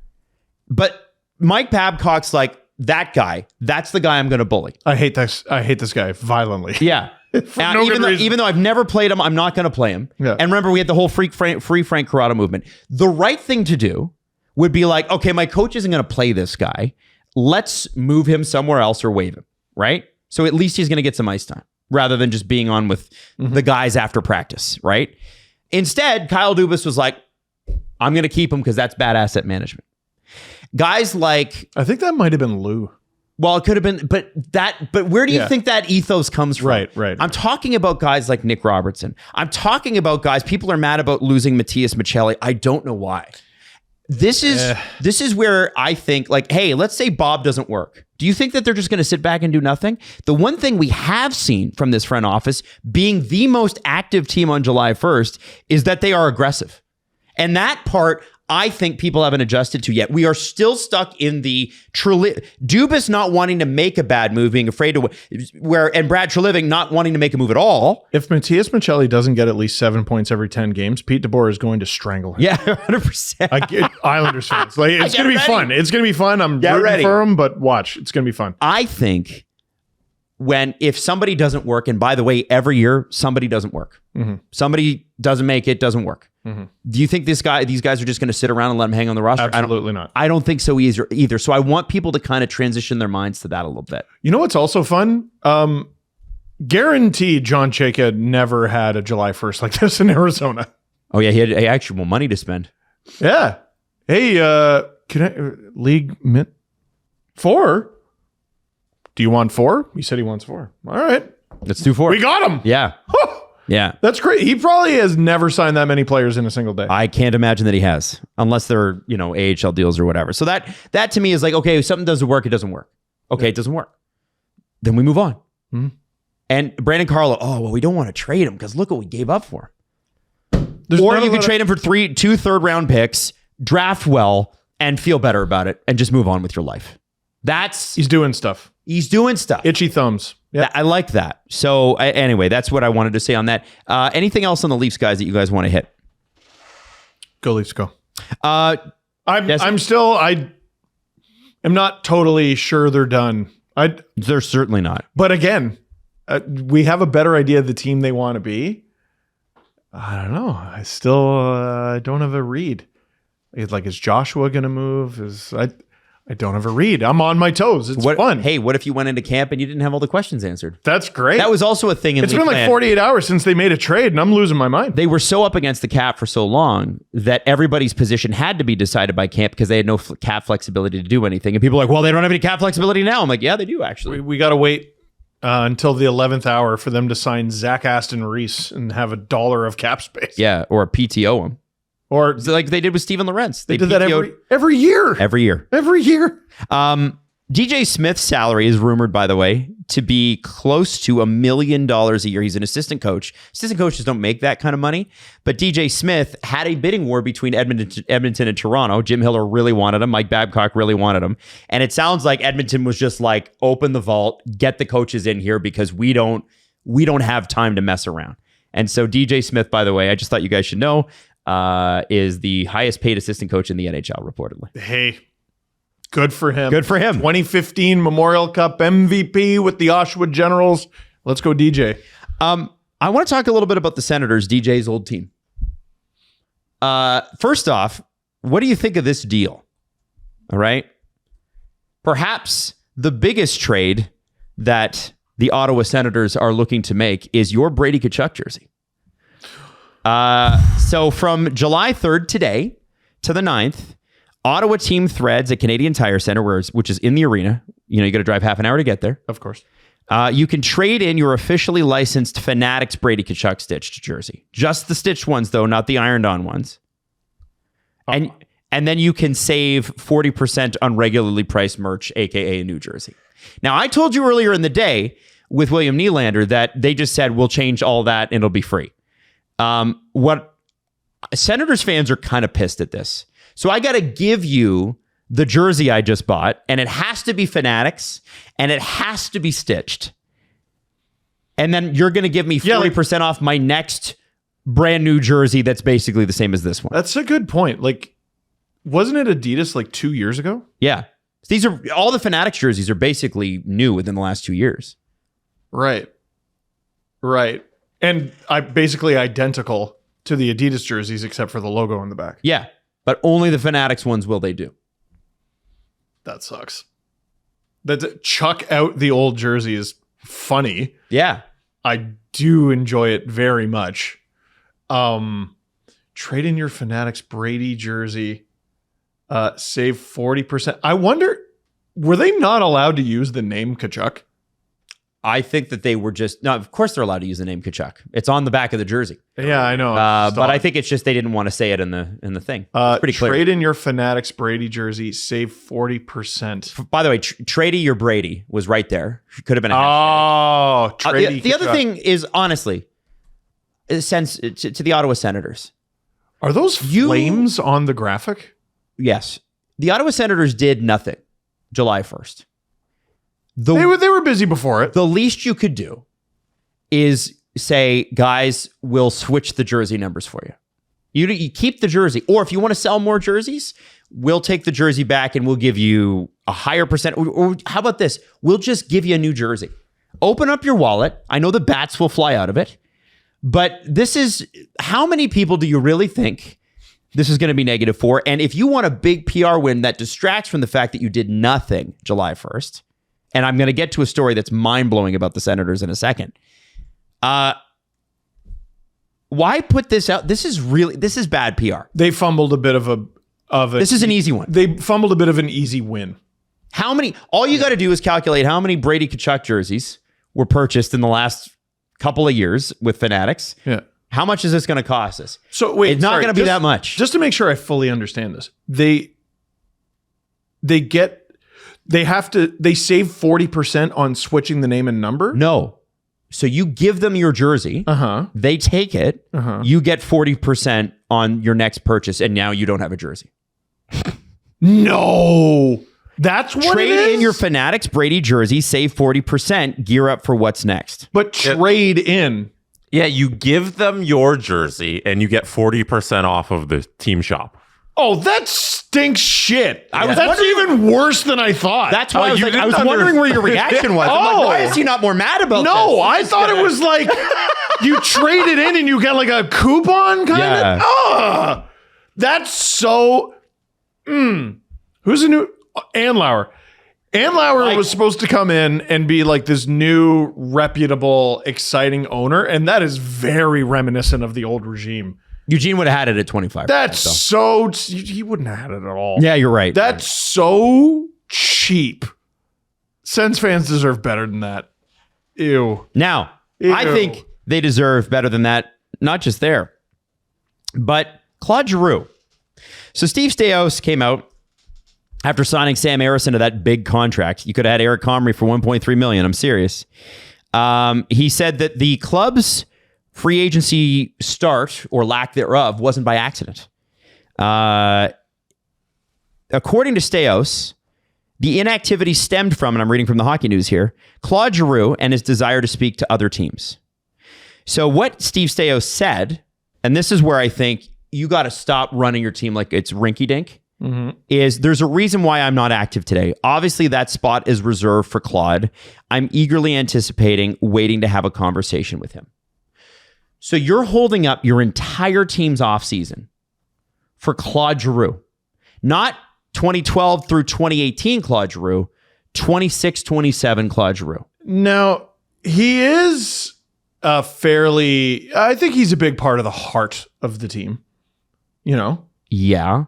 But you send down Marilainen, so that frees up another 1.1. You're looking at like $6 million in cap space. They don't have a ton. Yeah. So, Steve, I'm not used to seeing the Sens capped out. Are you letting your third line center hold you captive? Yes or no? You probably shouldn't. And yes, he had 49, probably a bad idea. 49 points last year. You know, very, very good contributor. He's a good player. They should absolutely be trying. Let me give you a stat line in the playoffs. Okay. It's Brady Tkachuk's. 4 games, 0 goals. Oh, that's pretty good. Assists. Oh, never mind. It's bad. Usually that'd be good. Why are we holding up our entire franchise for Claude Giroux? And I know he's from Ottawa. I know he's played 4 great seasons there. Big part of the heart there. But let's operate like an NHL team for a second. If Claude Giroux wants to talk to other NHL teams, then you need to start talking to other NHL players and go, sorry, Claude, the spot just might not be available. Anthony Mantha. And let's say the rumor was that he might go back to Philly. Let's say he does in the next couple of days. I know the Leafs had interest in Giroux. I guess he didn't have interest in them. I get it. He's from Ottawa, whatever. And now you're just screwed? Now what? Yeah. Now you might have a young player who's ready to go. You might have a move in your back pocket. I'm sorry. If you don't want to be a Senator, then goodbye. Right. We've had plenty of time to chat about this with you. If you want to explore other options, then other options you shall explore, because there won't be a spot here. That, I don't understand this. I wonder about what he's going to be able to command. Because have you looked at what's left? Oh, he's going to make like $5 million. Dude, there's nothing left. And he's a center. And he had 50 points last year, or 49. And he was healthy. I don't think he should be a full-time center at this point, but good contributor though. 35 assists 2 years in a row. Great. Oh man. That's a valuable piece, man. There's a few teams that had kind of surprise good season. The Sens aren't really a surprise. But they had sort of breakout years that have spent a ton of goodwill the last few days. Sens, I still think they've done okay in a terrible situation, but this is bad if they don't retain this player. And the Ducks. Dude, you don't have a D-core. You need those. You need one of those. They stole one from the Sens, Nick Jensen. Oh, great. Oh, Sens fans are real broken up about it too. Yeah. No, they're like, Nick Jensen, okay. they also held a spot for him. He wanted to explore other options though. Oh, yeah? But no, let's get back to this. Yeah, sure. I think that's ridiculous. I think that's insane. This man is a great contributor. He is 38 years old. What do you mean you're holding up your entire offseason for Claude Giroux? What's that thing girls say to each other when their boyfriend ain't shit? If he wanted to, he would. Or whatever. Yeah. There's nothing wrong with him exercising his right to go and check. But if Giroux wanted to, he would. And here we are, July 3rd, and he hasn't signed. You're risking a lot. Now, does this mean Steve Staios is the cowardly lion, or does this mean he's actually got some brass ones? Because the Brady Tkachuk deal and then parlaying that into Eklund, that's brass ones. Yep. Right? They did. Now we can kind of see from what's been out there about the American Olympians requesting trades. They did very well in terms of assets. They didn't do very well in terms of stuff that can help them now. So, okay, Steve Staios said, I'm going to get the most assets possible, and then I'm going to go to work. Mm-hmm. And he contacts San Jose. Gets Eklund. Yep. Right? Maybe he's got brass ones, and he's like, you know what? Claude's going to be back. Yep. He'll be back here. There's no guarantee, though. Jesse, do you think that that's a good idea? I actually don't think this is too bad of an issue because they have one roster spot remaining, and it's either to Giroux or somebody else that will be of very similar caliber. They have $5 million in cap space right now. They haven't missed out on anything by not doing this. Like, there are options for them. I think. Who are the options? Still on the board. Anthony Mantha, if they want, they can go out and get him. They could do Patrick Kane. I'm just going down the list of people who are available. Marcus Johansson, Eli Tolvanen. Those are just some of the point getters. If you're sorting by point getter. Mojo's gone to Sweden, by the way. In the league last year. He left. Tolvanen's a really there you go. one. Doesn't play But- center, but he's interesting. I just think like they'll pivot to something else. Maybe it's a couple guys with the $5 million, but it's one spot, and they are not holding back any other signings by not doing this one. And it's not because like, hey, they have to do things on July 1st, because it's not a team like the Leafs where you needed to sign 6 guys because you needed wholesale changes. Their team is pretty much set, and this is kind of just the last piece to fill. And if they don't fill it there, they'll do something else. You can always be active in trades. Might even be better. I think the mistake they made was giving Urson money. Like, I'm upset at that deal. I'm upset that they even gave Levi Merilainen the $1 million to come back. I think that's a waste of time. And I think Urson, who had just so if you sort by like, I think it was like minimum 12 games played in the NHL last season as a starter for a goaltender, the final 2 are Levi Merilainen and Sam Urson. And they're like, okay, we're going to keep these guys we're going to bring one guy to the organization and keep the other one. I think those are your mistakes there. So I don't like Stales making those moves, but they didn't need to do anything in free agency. So them not doing Giroux yet, I think is fine to me. Yeah. Oh boy. It's real slim pickings, dude. Like if you don't get Giroux, it's Mantha, like you said. Yeah, that's the list there, Hayden. Like if you want to throw it up. ugh. But I don't would Perron come back? No. I just named guys that were on the screen. I don't know if those are the fits in the lineup, but Is there a value add in Drouin? they're like, you have $5 million to just go get a couple pieces that'll be Claude Giroux like in your lineup. Henrique. James Van Riemsdyk. Laine's a fun one. Laine would be a fun one, but I don't think that's going to work. I think he's going to go to a market where there's not a lot of... I mean, in Ottawa, per capita, there's a lot of interest, right? Like the media is actually more intense there than certain other markets. You want a Cali Yarncroke? Hey, now there's a sen. Yeah? Like even Archer Kaliev, I didn't realize He's not coming back. Is a free agent. They already said he's not all coming right. back. Well, Yeah, well, they didn't qualify. Yeah. So. okay. So we're starting to come up on. They probably better do this. That's what I'm trying to say. Like I'm surprised at your tepid reactions to this, because to me it's insane. This isn't the make or break of the Ottawa Senators. Like Goaltending is, right? Yeah. that's valid. I don't know. It's one depth forward. I just wouldn't let a third line center hold my July 1st plans hostage. If you were going to do it, if you were going to get Mantha, get him. 67 points last year, breakout season. That's awesome. I think Tolvanen would be a good fit on that team. I just don't think he brings the offense that Giroux does. No, certainly not. I mean, Giroux is the top 3 guys still left in terms of full offense given. Marcus Johansson is up there. I'm really surprised he went to Sweden. He was really good, and Hayden is shaking his head because he's a Wild fan. But I like Marcus Johansson a lot. I was surprised he went to Sweden, but maybe you just want to go home. That's another team that spent a little bit of goodwill. Yeah, we'll talk about that. My source for that is our very grumpy producer. Now, I want to talk a little bit about the San Jose Sharks, because they spent big. Yes. And a lot of people, first off, I just saw a video of that 7'1" defender, Alexander Karmanov. and he's at rookie camp. And what struck me about it is they have it at SAP. I believe it's at SAP, where they're having their rookie camp. And what struck me about it is not the rush that he goes on, but the fact that the stands are full. Oh, dude. Sharks fans are insane. Dude, it's full. a great hockey market. I'm so glad I got the opportunity to see it in person. Yeah. And the way things operate. And seeing a 7'1" defender rush it down the ice, it is amazing. Like, he doesn't have a great shot, and his skating perhaps needs some work, and he could be years away. But this guy, just being that physically large, could probably do it. As a 7th rounder, that's not bad. It looks like a kid's hockey practice where they don't use full ice. Yeah, it does. You're right. Like the half ice. Yeah.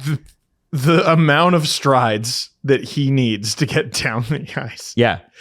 And listen, like I saw a lot of people, there was this drill where you got to carve your way around a hockey stick on one foot, and he's not doing so great at it. And everyone's like, oh, he sucks at hockey. You didn't draft him for his skating. You drafted him because he's 7'1", 280 pounds. As an 18-year-old. Hoping to harness.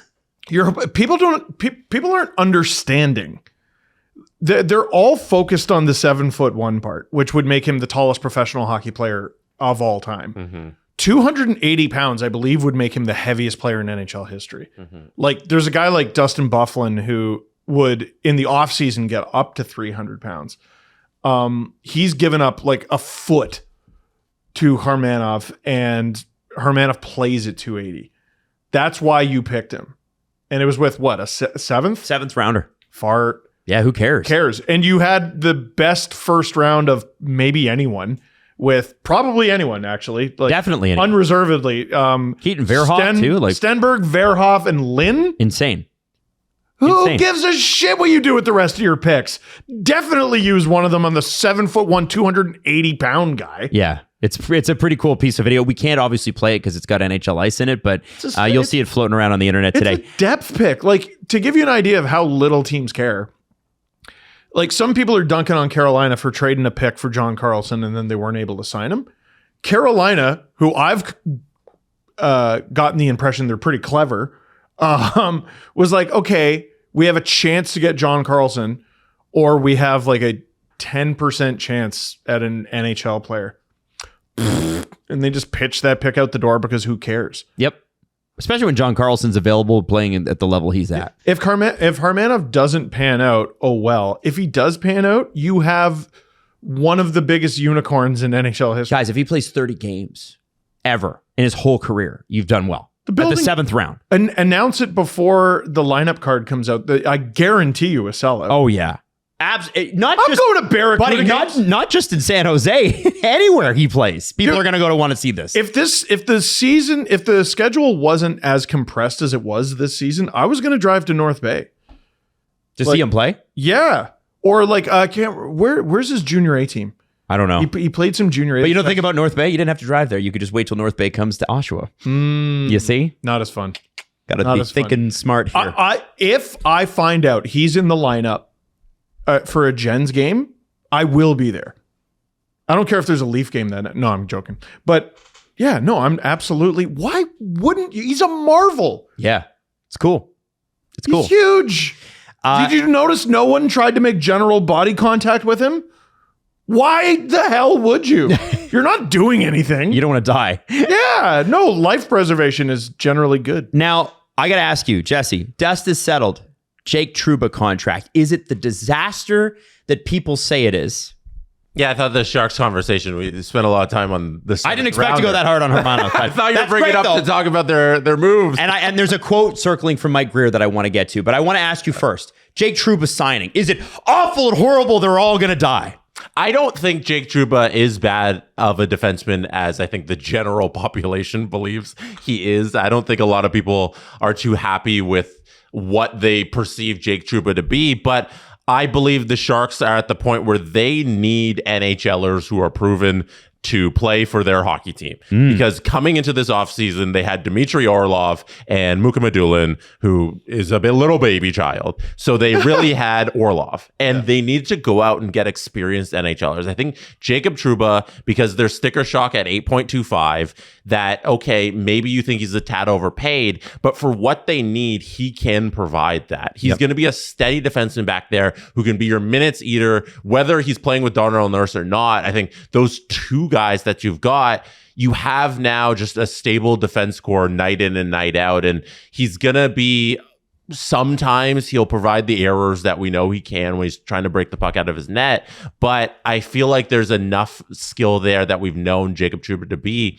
that like these couple years that they have him signed to, the 4 seasons, aren't going to be a disaster. And they're taking a step here, and I think he's a good defenseman to have back there. They can afford to overpay guys too. Exactly. There's some But teams, not that much. Not that yes, much. yes, that much. No. Now here's what I want to say. Nobody wants a Charlie in the box. Exactly. Well, that's how people were just losing their minds over this. By year 3 of this deal, the salary cap's going to be over 120 million. Like it will. Yeah. Do you care that a 5 or a 6 guy who's big and physical and has a ton of experience and actually can score some goals too? He scored some goals in Anaheim last year. Do you care that he's at 6% of the cap? Unless there is another very unfortunate global event. I think, unlike 2016, Which you can't plan for, by the way. No. Unfortunate global event. But 2016 is the summer that everyone refers to as just every contract was a disaster. Yeah, it was. It was terrible. In order for that to happen with what guys have signed for this summer, another global event would have to happen. Which, I don't know. But I think they're all going to age fine. I don't think people realize, like, you have to spend that money on someone. And this was the guy that was available to spend that money on who can fill that slot. But then How about this? But then you went, guys, and you went and got Nurse. Yeah. $3 million overpaid a season.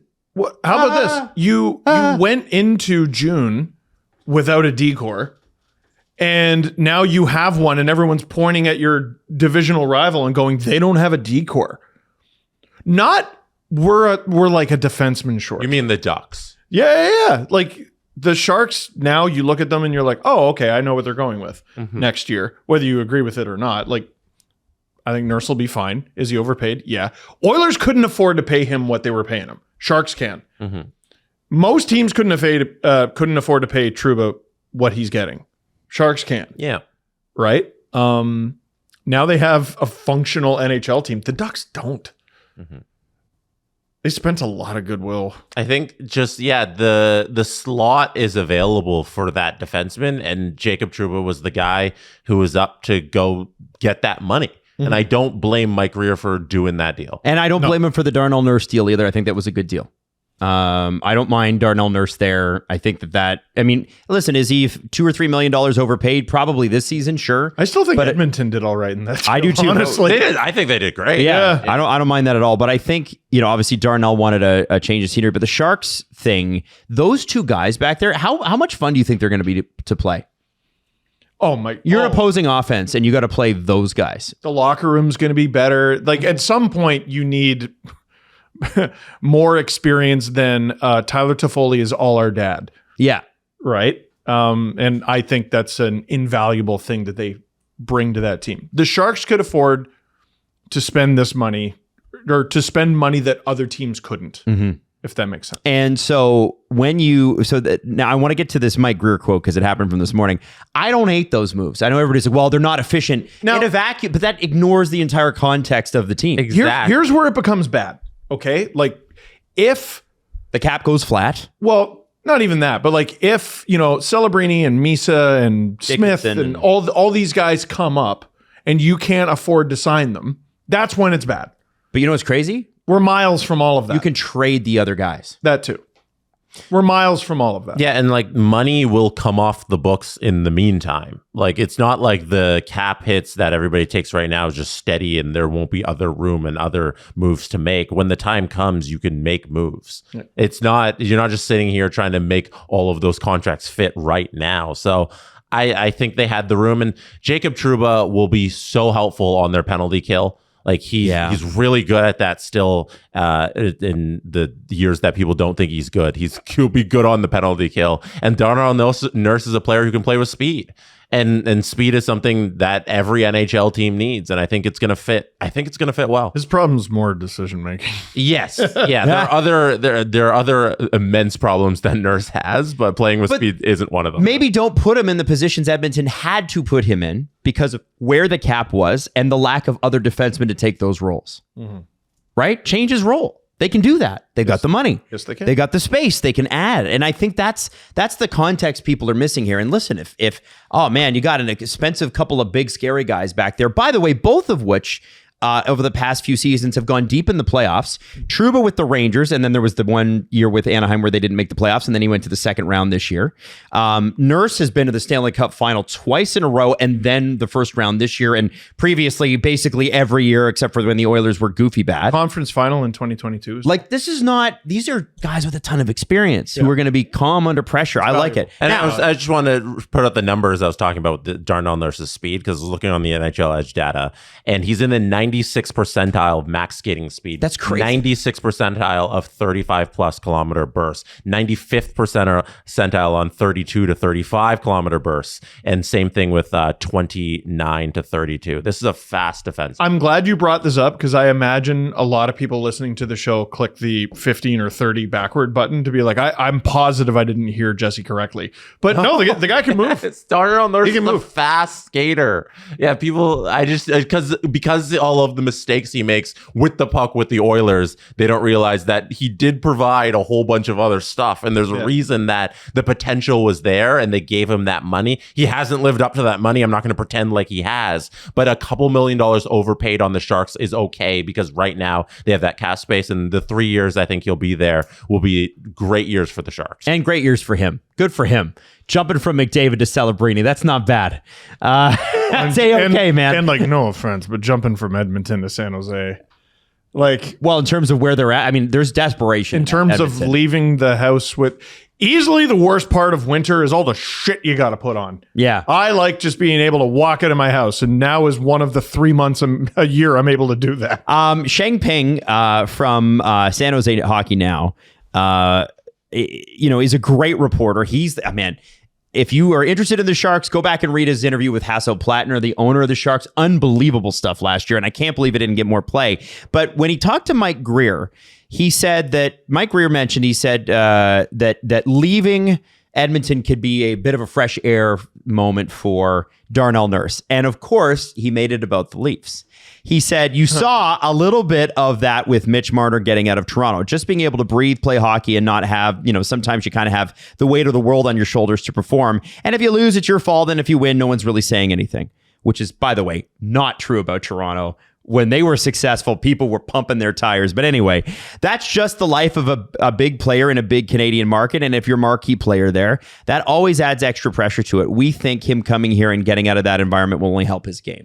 It is valid that Darnell Nurse had a contentious relationship with the media. Like, we had a few clips this past season where I was like, ooh, I would hate to be on the other end of that microphone. Yeah. Where he was like genuinely pissed. Can I just say, and this is not a shot at Sheng. Mm-hmm. It's not a shot at San Jose either, but our media doesn't ask players difficult questions is not a flex at all. Right? I think Sheng does ask that. Right. But there are not a ton of reporters at Sharks games all the time. Well, what's the subtext there? Yeah. We're not going to bother our players with pesky media coverage? What? It's the Florida thing. Yeah. The Florida Florida. By the way, the Sharks would welcome that kind of media coverage. Everybody would. It's good for business. That's the goal. What? Yeah. So we operate like every other team in every other sports league. Like, the NHL in that regard is still extraordinarily minor league. Well, I don't want to make it about that, but what I do want to say is that I think it's time we start calling this stuff out for what it is. And it brings me back to, I can't believe Ryan Getzlaf said this on Mike, but he was talking about Toronto and he was saying, I couldn't imagine anybody wanting to play there because of the media. I'm like, let's just call it what it is. You're soft. You might be a hard ass on the ice, but off it, you're soft. That's soft. Pay attention to any other sport. And it goes back to what we saw with so John Tavares is one of the most famous athletes in Toronto. Mm-hmm. Cristiano Ronaldo's never been here before. His quote today about how great Toronto was mentioned that we have a nice ocean next to us. So it shows you how little he knows about the city, because we don't. and that might he be had to be flown into Pearson. And they had to have a police escort on the highway that moved everybody to the side to get him downtown to keep him safe. Mm-hmm. There is you said it. John Tavares might not have been the top 20 most famous people at BMO Field last night. Jesse Blake definitely ahead of him. I think we got to recalibrate this. And the idea that the guys have got to run away from these markets, I think we need to call it what it is. I think that's soft. I don't think Darnell Nurse is soft. I do think he had a contentious relationship with Edmonton or in the media sometimes. I do think sometimes you need a break from that. But at a certain point, can we just kill it with the Canadian markets here? It's not about being soft. It's about there is nowhere to hide in in any NFL market. Never. There's very few places to hide in the NBA. There's very few places to hide in MLB. Hockey still has places you can hide. Right? So it's not about Toronto being insane or Edmonton being insane. It's about the media landscape in your market being minor league. Yeah. That's not good enough. Yep. The Sharks' goal, I can logically assume from them paying to fly a Toronto-based podcast out there, is to be inundated with coverage. That should be the goal of every NHL team. You're a big frigging deal. You can't be missed. Yeah. It's profitable to cover you. It's yes. Like if all Florida gets out of the past few years is a couple rings, I would argue that's not good enough. Right? You get the rings. That's great. Is hockey booming where you are? Right? Is hockey? You can look at Vegas. Hockey's booming. Hockey's booming. Yeah. Nashville, booming. Booming. That's beyond the Tampa, winning. booming. That is the goal. Yeah. And like California was a joke. It was like a pipe dream. Bettman and his friggin' little pet projects. This is stupid. California is like a hockey factory right now. Players and fans. That's the goal. That's the goal. So, when I think people take it in the wrong direction. Oh, Canada. You should want this. You should want it to be Canada. 100%. Okay. Jesse, anything to add on that one? Any thoughts on that? Steve's right in that, like, the game just isn't as big in all of these markets. Like, it's just not, you go to these markets, it's the fourth largest team there, or it's the Fifth, third largest sport, it's people, there just aren't enough people who care about the hockey in every single market. So the players recognize that they have an opportunity to play in some of these lesser markets, and they often choose that over, I guess, a more difficult life that has a higher upside. Like, I believe that, like, if you win in a market like Toronto, it's different than winning in a market like Florida with the Panthers. Like, there's differences that come with winning in different places. And so often we see guys choose the route where it's not the media storm because the NHL just isn't as large in different places with the same kind of media contingency and the same depth of fan base. Your legacy is the growth of the sport. Yeah. Right? Yep. But some people don't see it that way. They don't take on that personal responsibility to be like, I want to go to certain markets and grow the game there. They just want to go to the rink and play hockey. Yeah, I want to go to the rink, play hockey, collect my millions of dollars, not be bothered by anyone. Yeah. I understand the appeal. Yeah. I definitely understand the appeal, but you're taking the easy road out. And you're not doing anything special. And the way that San Jose is heading, you're not going to be able to hide there. No. Celebrini is the next McDavid. Yeah, this isn't the a shot. The effect of Celebrini on Northern California will be the same as Gretzky in Los Angeles. It will. Mm-hmm. It just will. Like, they had a great run in the last decade. They didn't have a superstar like this. Did Gretzky hide in Los Angeles, or was Gretzky still Gretzky? He was still Gretzky. Right? In fact, that's what we got to hope for here as hockey fans. Right. Now, I want to talk a little Minnesota Wild, and producer Hayden's going to hate this. Bill Guerin. We'll talk about the Blake Coleman trade in a second. The reason the Blake Coleman trade has to happen, I think, is because obviously you're losing Marcus Johansson to Sweden. Sure. And Bill Guerin, General Manager of the Year, pissed off Matt Zuccarello, who signed a $1 million deal with bonuses at Game 10 that gets him to $5 million, but that carries over to next year's cap if you wanted to. And Bill Guerin was frank, very obvious, or very open. Bill. No, he was Bill. He's very, very open with the media about this. I respect this quote. It doesn't make him look good. He said, I don't blame Mats. Honestly, I took way too much time after the season ended to reach out to him and communicate with him, and that's on me. Zuki probably deserved better than that. When we did connect a couple of weeks ago, we had a great conversation. Now, Zuccarello has said no hard feelings, but we know he was pissed.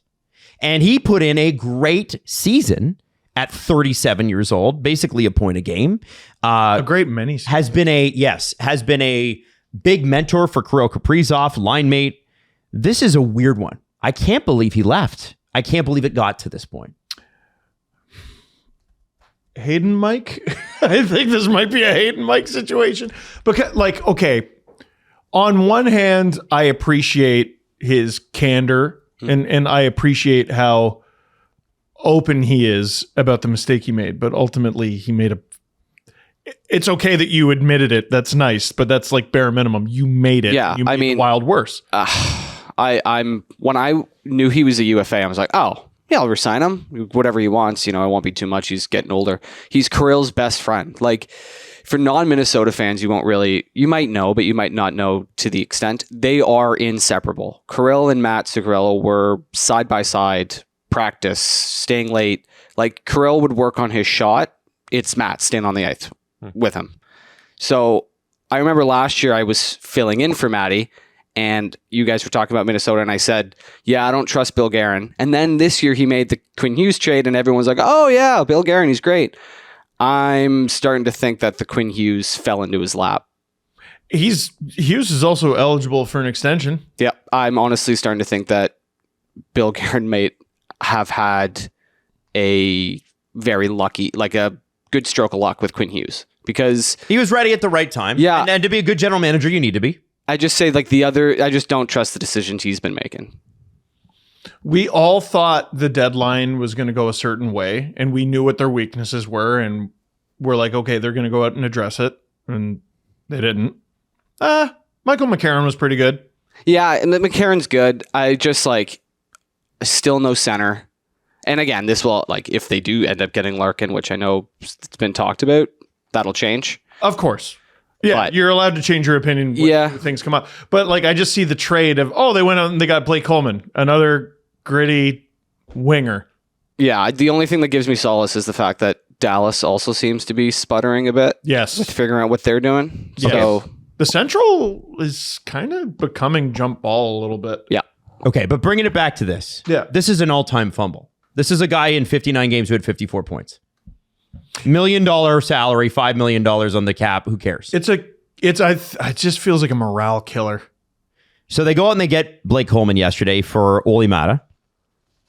Blake Coleman. They got Blake Coleman. And Olli Maatta, excuse me, for Jake Middleton and 3 draft picks, including the second rounder in 2029, which I don't think the Wild care about. No. The Calgary will also retain 50% on Coleman, so that, help him fit under. He's 34. Blake Coleman's a monster playoff performer, and you might have forgotten because he played in Calgary, but he's a great playoff performer and was incredible in Tampa on that Yanni Gourde, Blake Coleman, and who was it, Barclay Goudreau line? Yes. That was insane. Ugh. But Jesse, I look at that and I go, okay, yeah, Blake Coleman's great, but he's not Zuccarello. He doesn't have the fan history there. And for this to happen, it just seems sloppy, doesn't it?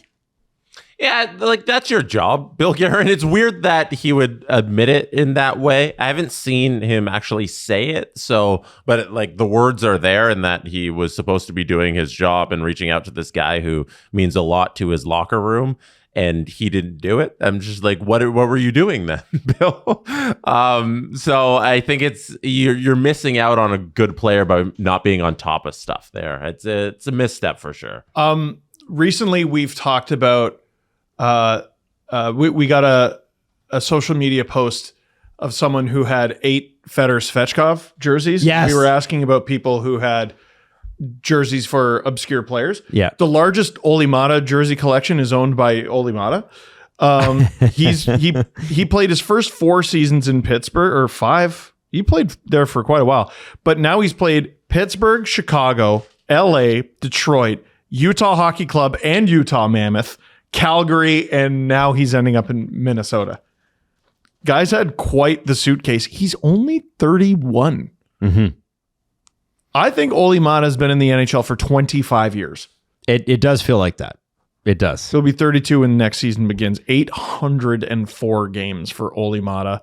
2 cups, 2 championships in junior. He's had a really unsung career. Let me ask you. The top 3 teams in the league last year, at least in that division, Colorado, Dallas, Minnesota. They were pretty much the top 3 teams in the league. Who is demonstrably better? Because here's the thing. There's plenty of time in the offseason. You can make trades, whatever.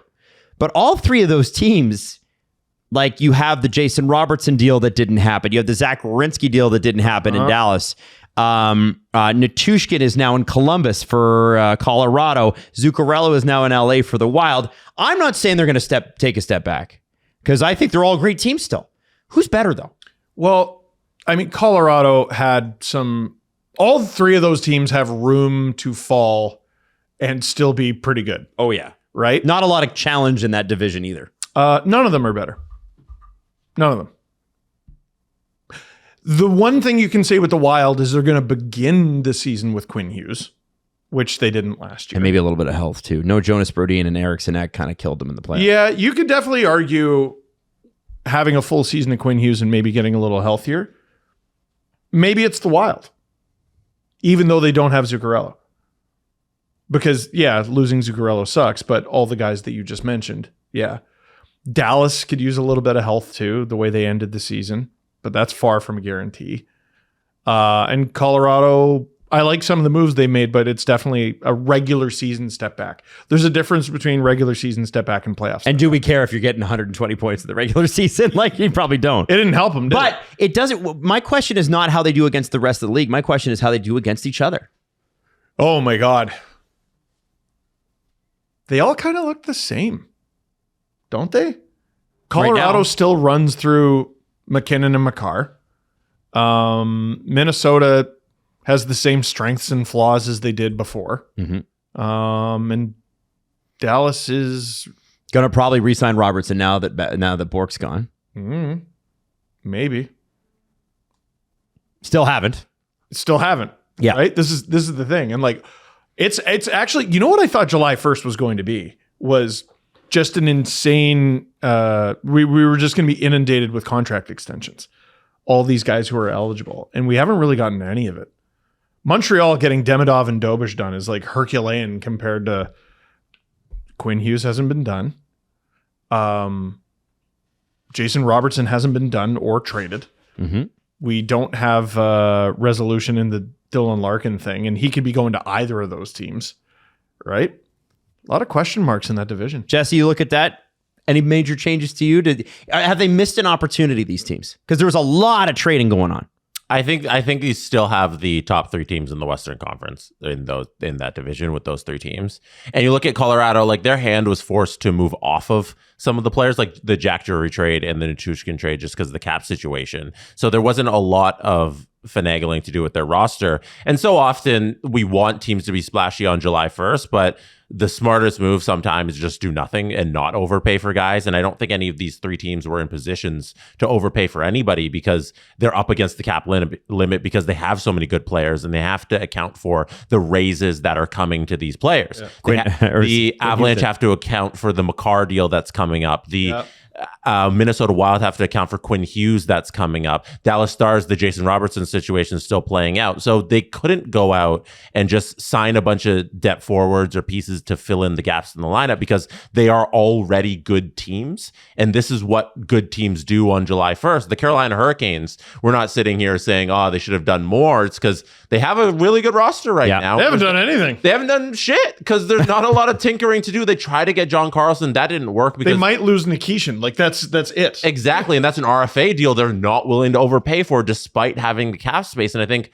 the teams that are making the big moves on July 1st and getting in on the action are the teams in the middle who need to go up or down. It's the bottom feeders who need to fill out their rosters, or the teams who are looking to go from the bottom to the middle to the top, or the middle teams like the Leafs who are trying to get back in the top area. So I don't blame either of these 3 teams for sitting out the action on the first because I think it's the best thing to do for the long-term competitiveness of themselves. Isn't this the first season Kaprizov's going from like 9.5 to 17? Yep. $17 million.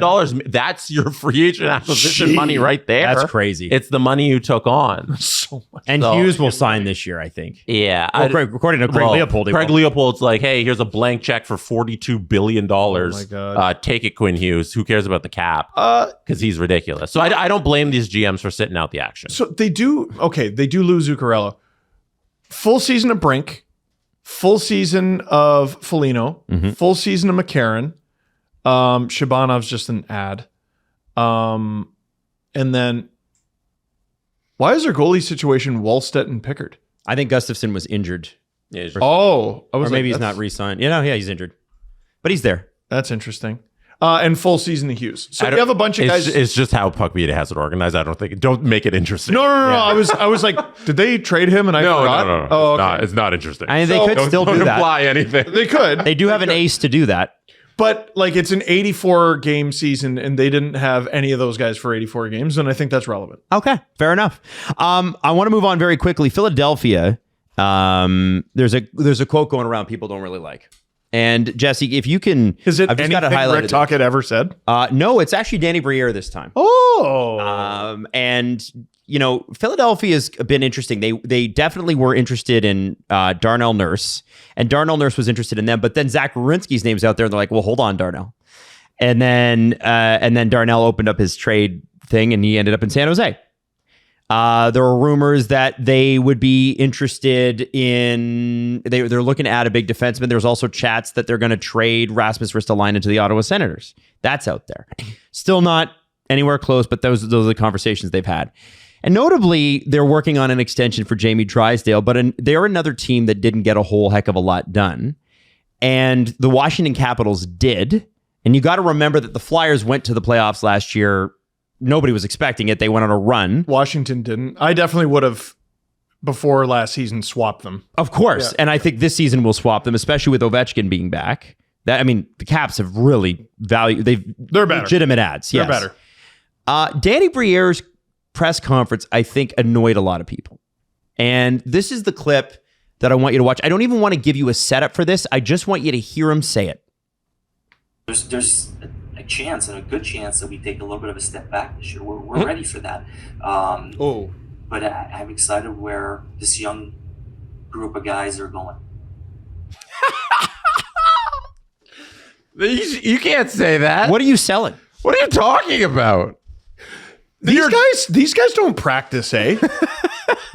Like Guerin and Briere and Leopold and Tocchet and friggin' say the stuff that you're going to say out loud before you say it, and ideally in front of a friend or someone whose opinion you value, so they can be like, ooh, let's workshop that a bit. We might take a step back. You're right. Yeah, what are you selling? What are you selling? What the hell is that? They went to the second round. They lost to the Stanley Cup champions, and the vibes are high. Crosby and the Penguins. The one thing about it being July is that every team has a chance. Yes. August is the time where every single fan base and team should be convincing themselves, you know what? This might be our cup year, because no game has been played and your roster's just there and they're just names on a board. This is a ridiculous thing to say on July 2nd. Now, okay, here's the theory. Heading into last year, no one expected anything of them, and then they made the playoffs, and so he's like, all right, so part of the equation here is we got to keep the expectations nice and low. Yeah, but what kind of message is that to your players? It's terrible. Hey, guys, I put together and put on the ice. It's literally his fault. Yes, not going to be as good as the last year's team, but go out there and do your thing. We're excited about it. Don't forget, he's like, well, but I'm still. We're probably going to take a step back, and I'm excited. I thought we were done the rebuilding stuff in Philly. Like, what the hell? You guys looked so good second half of last season, and then you go to the second round, and all of a sudden you're still talking. Fucking, we're taking a step back. What are you doing? You know what's funny is I think he's wrong. 100%. I don't. It's not even that he said it. He's wrong. So Dan Vladar was crazy last year. So the one thing you might have to worry about is like, is he that good this year? Is he that good? Yeah. Their backup goaltending was non-optional. It was Sam Ersson. He's Ottawa's backup goaltending now. Ersson was terrible, and any of the other guys who they had play a few games were terrible. Yep. It's Joseph Woll. Yep.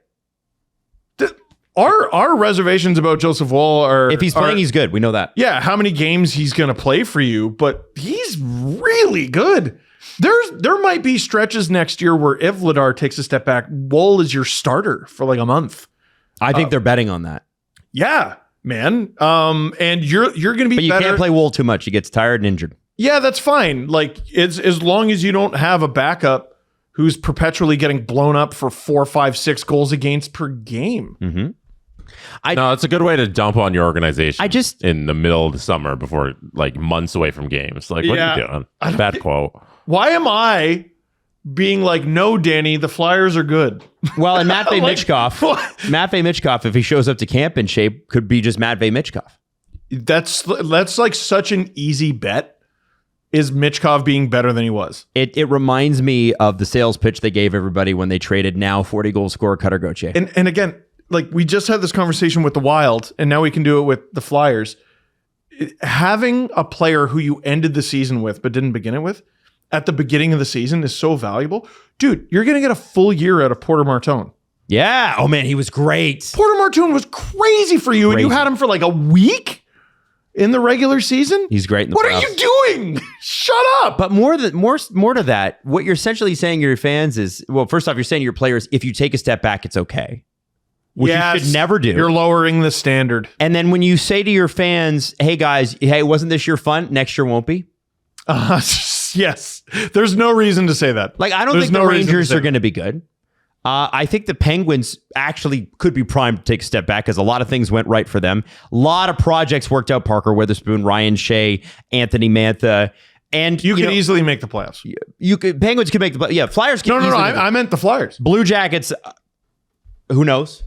They're just not don't know. Be better, I don't think. They might be the same, but that might be enough. And I just the Flyers are probably the third best team in that division. Isn't that where they finished? Yeah. All right, well, there you go. So why would you? It's not just as an unforced error. They didn't do enough, guys. They didn't. So this is funny because you got Bill Guerin going, well, I messed up there. Mm-hmm. And like the Wild, yeah, they lost. Which I respect, but also like, Bill, come on. That's an easy one. What you screwed up on was easy. Make a phone call. This is Danny Briere. I feel like he's apologizing for a mistake he hasn't made. They're going to be fine. What are you talking about? Stop it. And also, like, okay, there's no winning situation here. I think they're going to be fine. Mm-hmm. And if they're not fine, that's also his fault. Yeah. Why say that? Here's what I would say if I were him. We didn't like the prices out there. And there were a couple of things that haven't happened yet, but expect us to be active. We believe in our group. We got a lot of young, talented guys that we think are going to take a step this year, and we believe we can at least get back to right where we were. Done. We're counting on internal candidates to take a step forward. Daniel. I'm really excited about Porter Martone. I'm so doing? glad you brought him up. They did lose Emile Andre, though, and that's huge. Jamie Benn has re-signed with the Dallas Stars as of the start of the show. $850,000. Thought that would be interesting. We kind of knew he'd be back. Gotta have bonuses, right? Yeah, I think so, probably. Even so, like, hey, man, you're Jamie Benn at this point in your career. Maybe no bonuses. He's taken a jog back. I wanted to know your reaction, Jesse and Steve, to Shea Weber's 14-year contract officially expiring 2 days ago. Wow. I hadn't even realized that. I hadn't either. It was Twitter. And we should tack that Adam on. Bingen, who was the guy that tweeted it. We should tack that on to our Flyers segment because the last contract Shea Weber ever signed was with the Philadelphia Flyers. That's true because it was matched. It was an offer sheet where he makes so much money for so long. His last NHL game was 2021. In the finals. Half a decade ago. G-Baby had to put an end to that. Those deals that were 10 years plus. 14 years is wild. I've said it before, I'll say it again. Dead wrong on his trade to Montreal. Yeah, no question. Good trade. I don't hate the logic. Like, Subban was a Norris Trophy winning, younger, more exciting right-handed defenseman. And Weber surprisingly had more longevity. Yep. He was unreal. Hall of Fame career. In the Hall of Fame before his contract expired. Yager is still not in. Mm-hmm. Which I think is just completely silly and ridiculous. But that is what a Herculean, just albatross of a contract that somehow he lived up to. He did. He lived up to every part of it, I think. Wild that he never got a cut. I believe this is also the last year that the Flyers had to make a payment to Ilya Bryzgalov. Oh my God. Because they bought out his 9-year deal. It doubles the length you got to pay it out. Wasn't it a year in? Yeah. So no, it's 2 years. 2 years in. So the 7 remaining years they bought out, which turns into a 14-year buyout payment. And it was paid on July 1st each year with no cap hit to the Flyers, but they just had to pay it out, right? It was no compliance buyout in 2013. It was one of those. So they had to pay him $1.6 million up until this season. So this was the last season. That's cool. Congrats to Brizgalov and the Flyers organization who doesn't have to pay that money anymore. Meanwhile, Bobby Bonilla is still getting paid every July 1st. Good for him. And lastly, and you guys will be, well, actually, a couple of things. Barrett Hayton offer sheet, just very quickly, is very funny. Steve Worrier tweeted this out, and I thought this was worth bringing up. Obviously, with Barrett Hayton, the offer sheet was $4.775 million. New Jersey had a week to match it. They now have 5 days. If they do match it, they cannot trade him, and he will be an unrestricted free agent at the end of this. If they don't match it, it's a second-round pick and compensation. Trade him until January 1st. Oh, it's January 1st? I thought it was July. Oh, they could trade him at the trade deadline next year. Okay. All right. I thought it was July 1st. No, I'm pretty sure the trade restriction only lasts until January 1st. No. I think what it is, because this happened with Jesperi Kotkaniemi, I think it's a full year you can't trade him. They can't sign him to an extension. Oh, is it the extension? January 1st. So that's Utah's way out of this. Is if they were able to sign him. They have a week to do like a wink, wink, nudge, nudge, be like, okay, we're going to match this. And also, here's the dollar amount we're going to give you in January, which is kind of what Carolina did with Kotkaniemi. Okay. Yeah, because it was the extension. Sorry, my mistake. Because there's not a way, like, he doesn't just go to UFA. Like, they can sign him. They can sign him, yeah. But he has all the leverage. And they can't move him. But Steve Worrier tweeted this out. And he said, surely a coincidence the offer sheet from the Devils would cost more than a second-round pick if it was just a little bit higher. It's $4.775 million.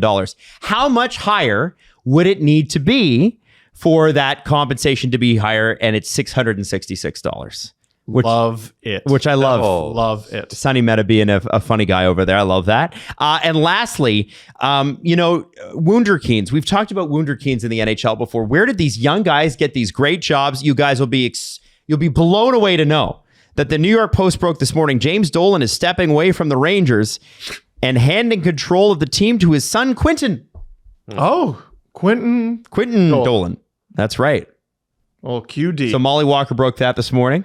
Great reporter for the Post. And I just thought, man, it's his business acumen. Absolute Wunderkind. I mean, he's crazy. Absolutely great. How did he get that job? How did you get it? It's worked hard. If he's just James Dolan, but younger and with more energy, we're in for a wild ride. Yeah, it could be. You know what? You're right. This could be fun. Yeah. This could be fun. So we'll see how that works out. How old is Quiten? Let me look. know? Because I know. Okay. Oh, don't start Googling. What's I'm going to say guess? 28. He's going to be like the guy. Remember the guy who owned the Coyotes at the end, and he put his son in charge of like social media, and they were throwing out brain rot shit. Yeah. And then they moved the Coyotes a month later. Yes. I'm going to say like 28, 29 years old. I'm going to say he was born March 11th, 1988. He is one day younger than I am. He's 32 years old. Son of a gun! Quiten Dolan, 32 years old, is officially president and CEO and alternate governor of the New York Rangers. It's impressive he accomplished that at such a young age. Alternate governor, that means he's going to be the representative at all those board meetings. So he'll be the one reporting to his dad? He's going to go sit with the other alternate governors at the Bettman meetings. Gary. Unless James just goes himself, Gary, which he might. Everyone else leave the room. I'm talking directly to Gary. Good luck.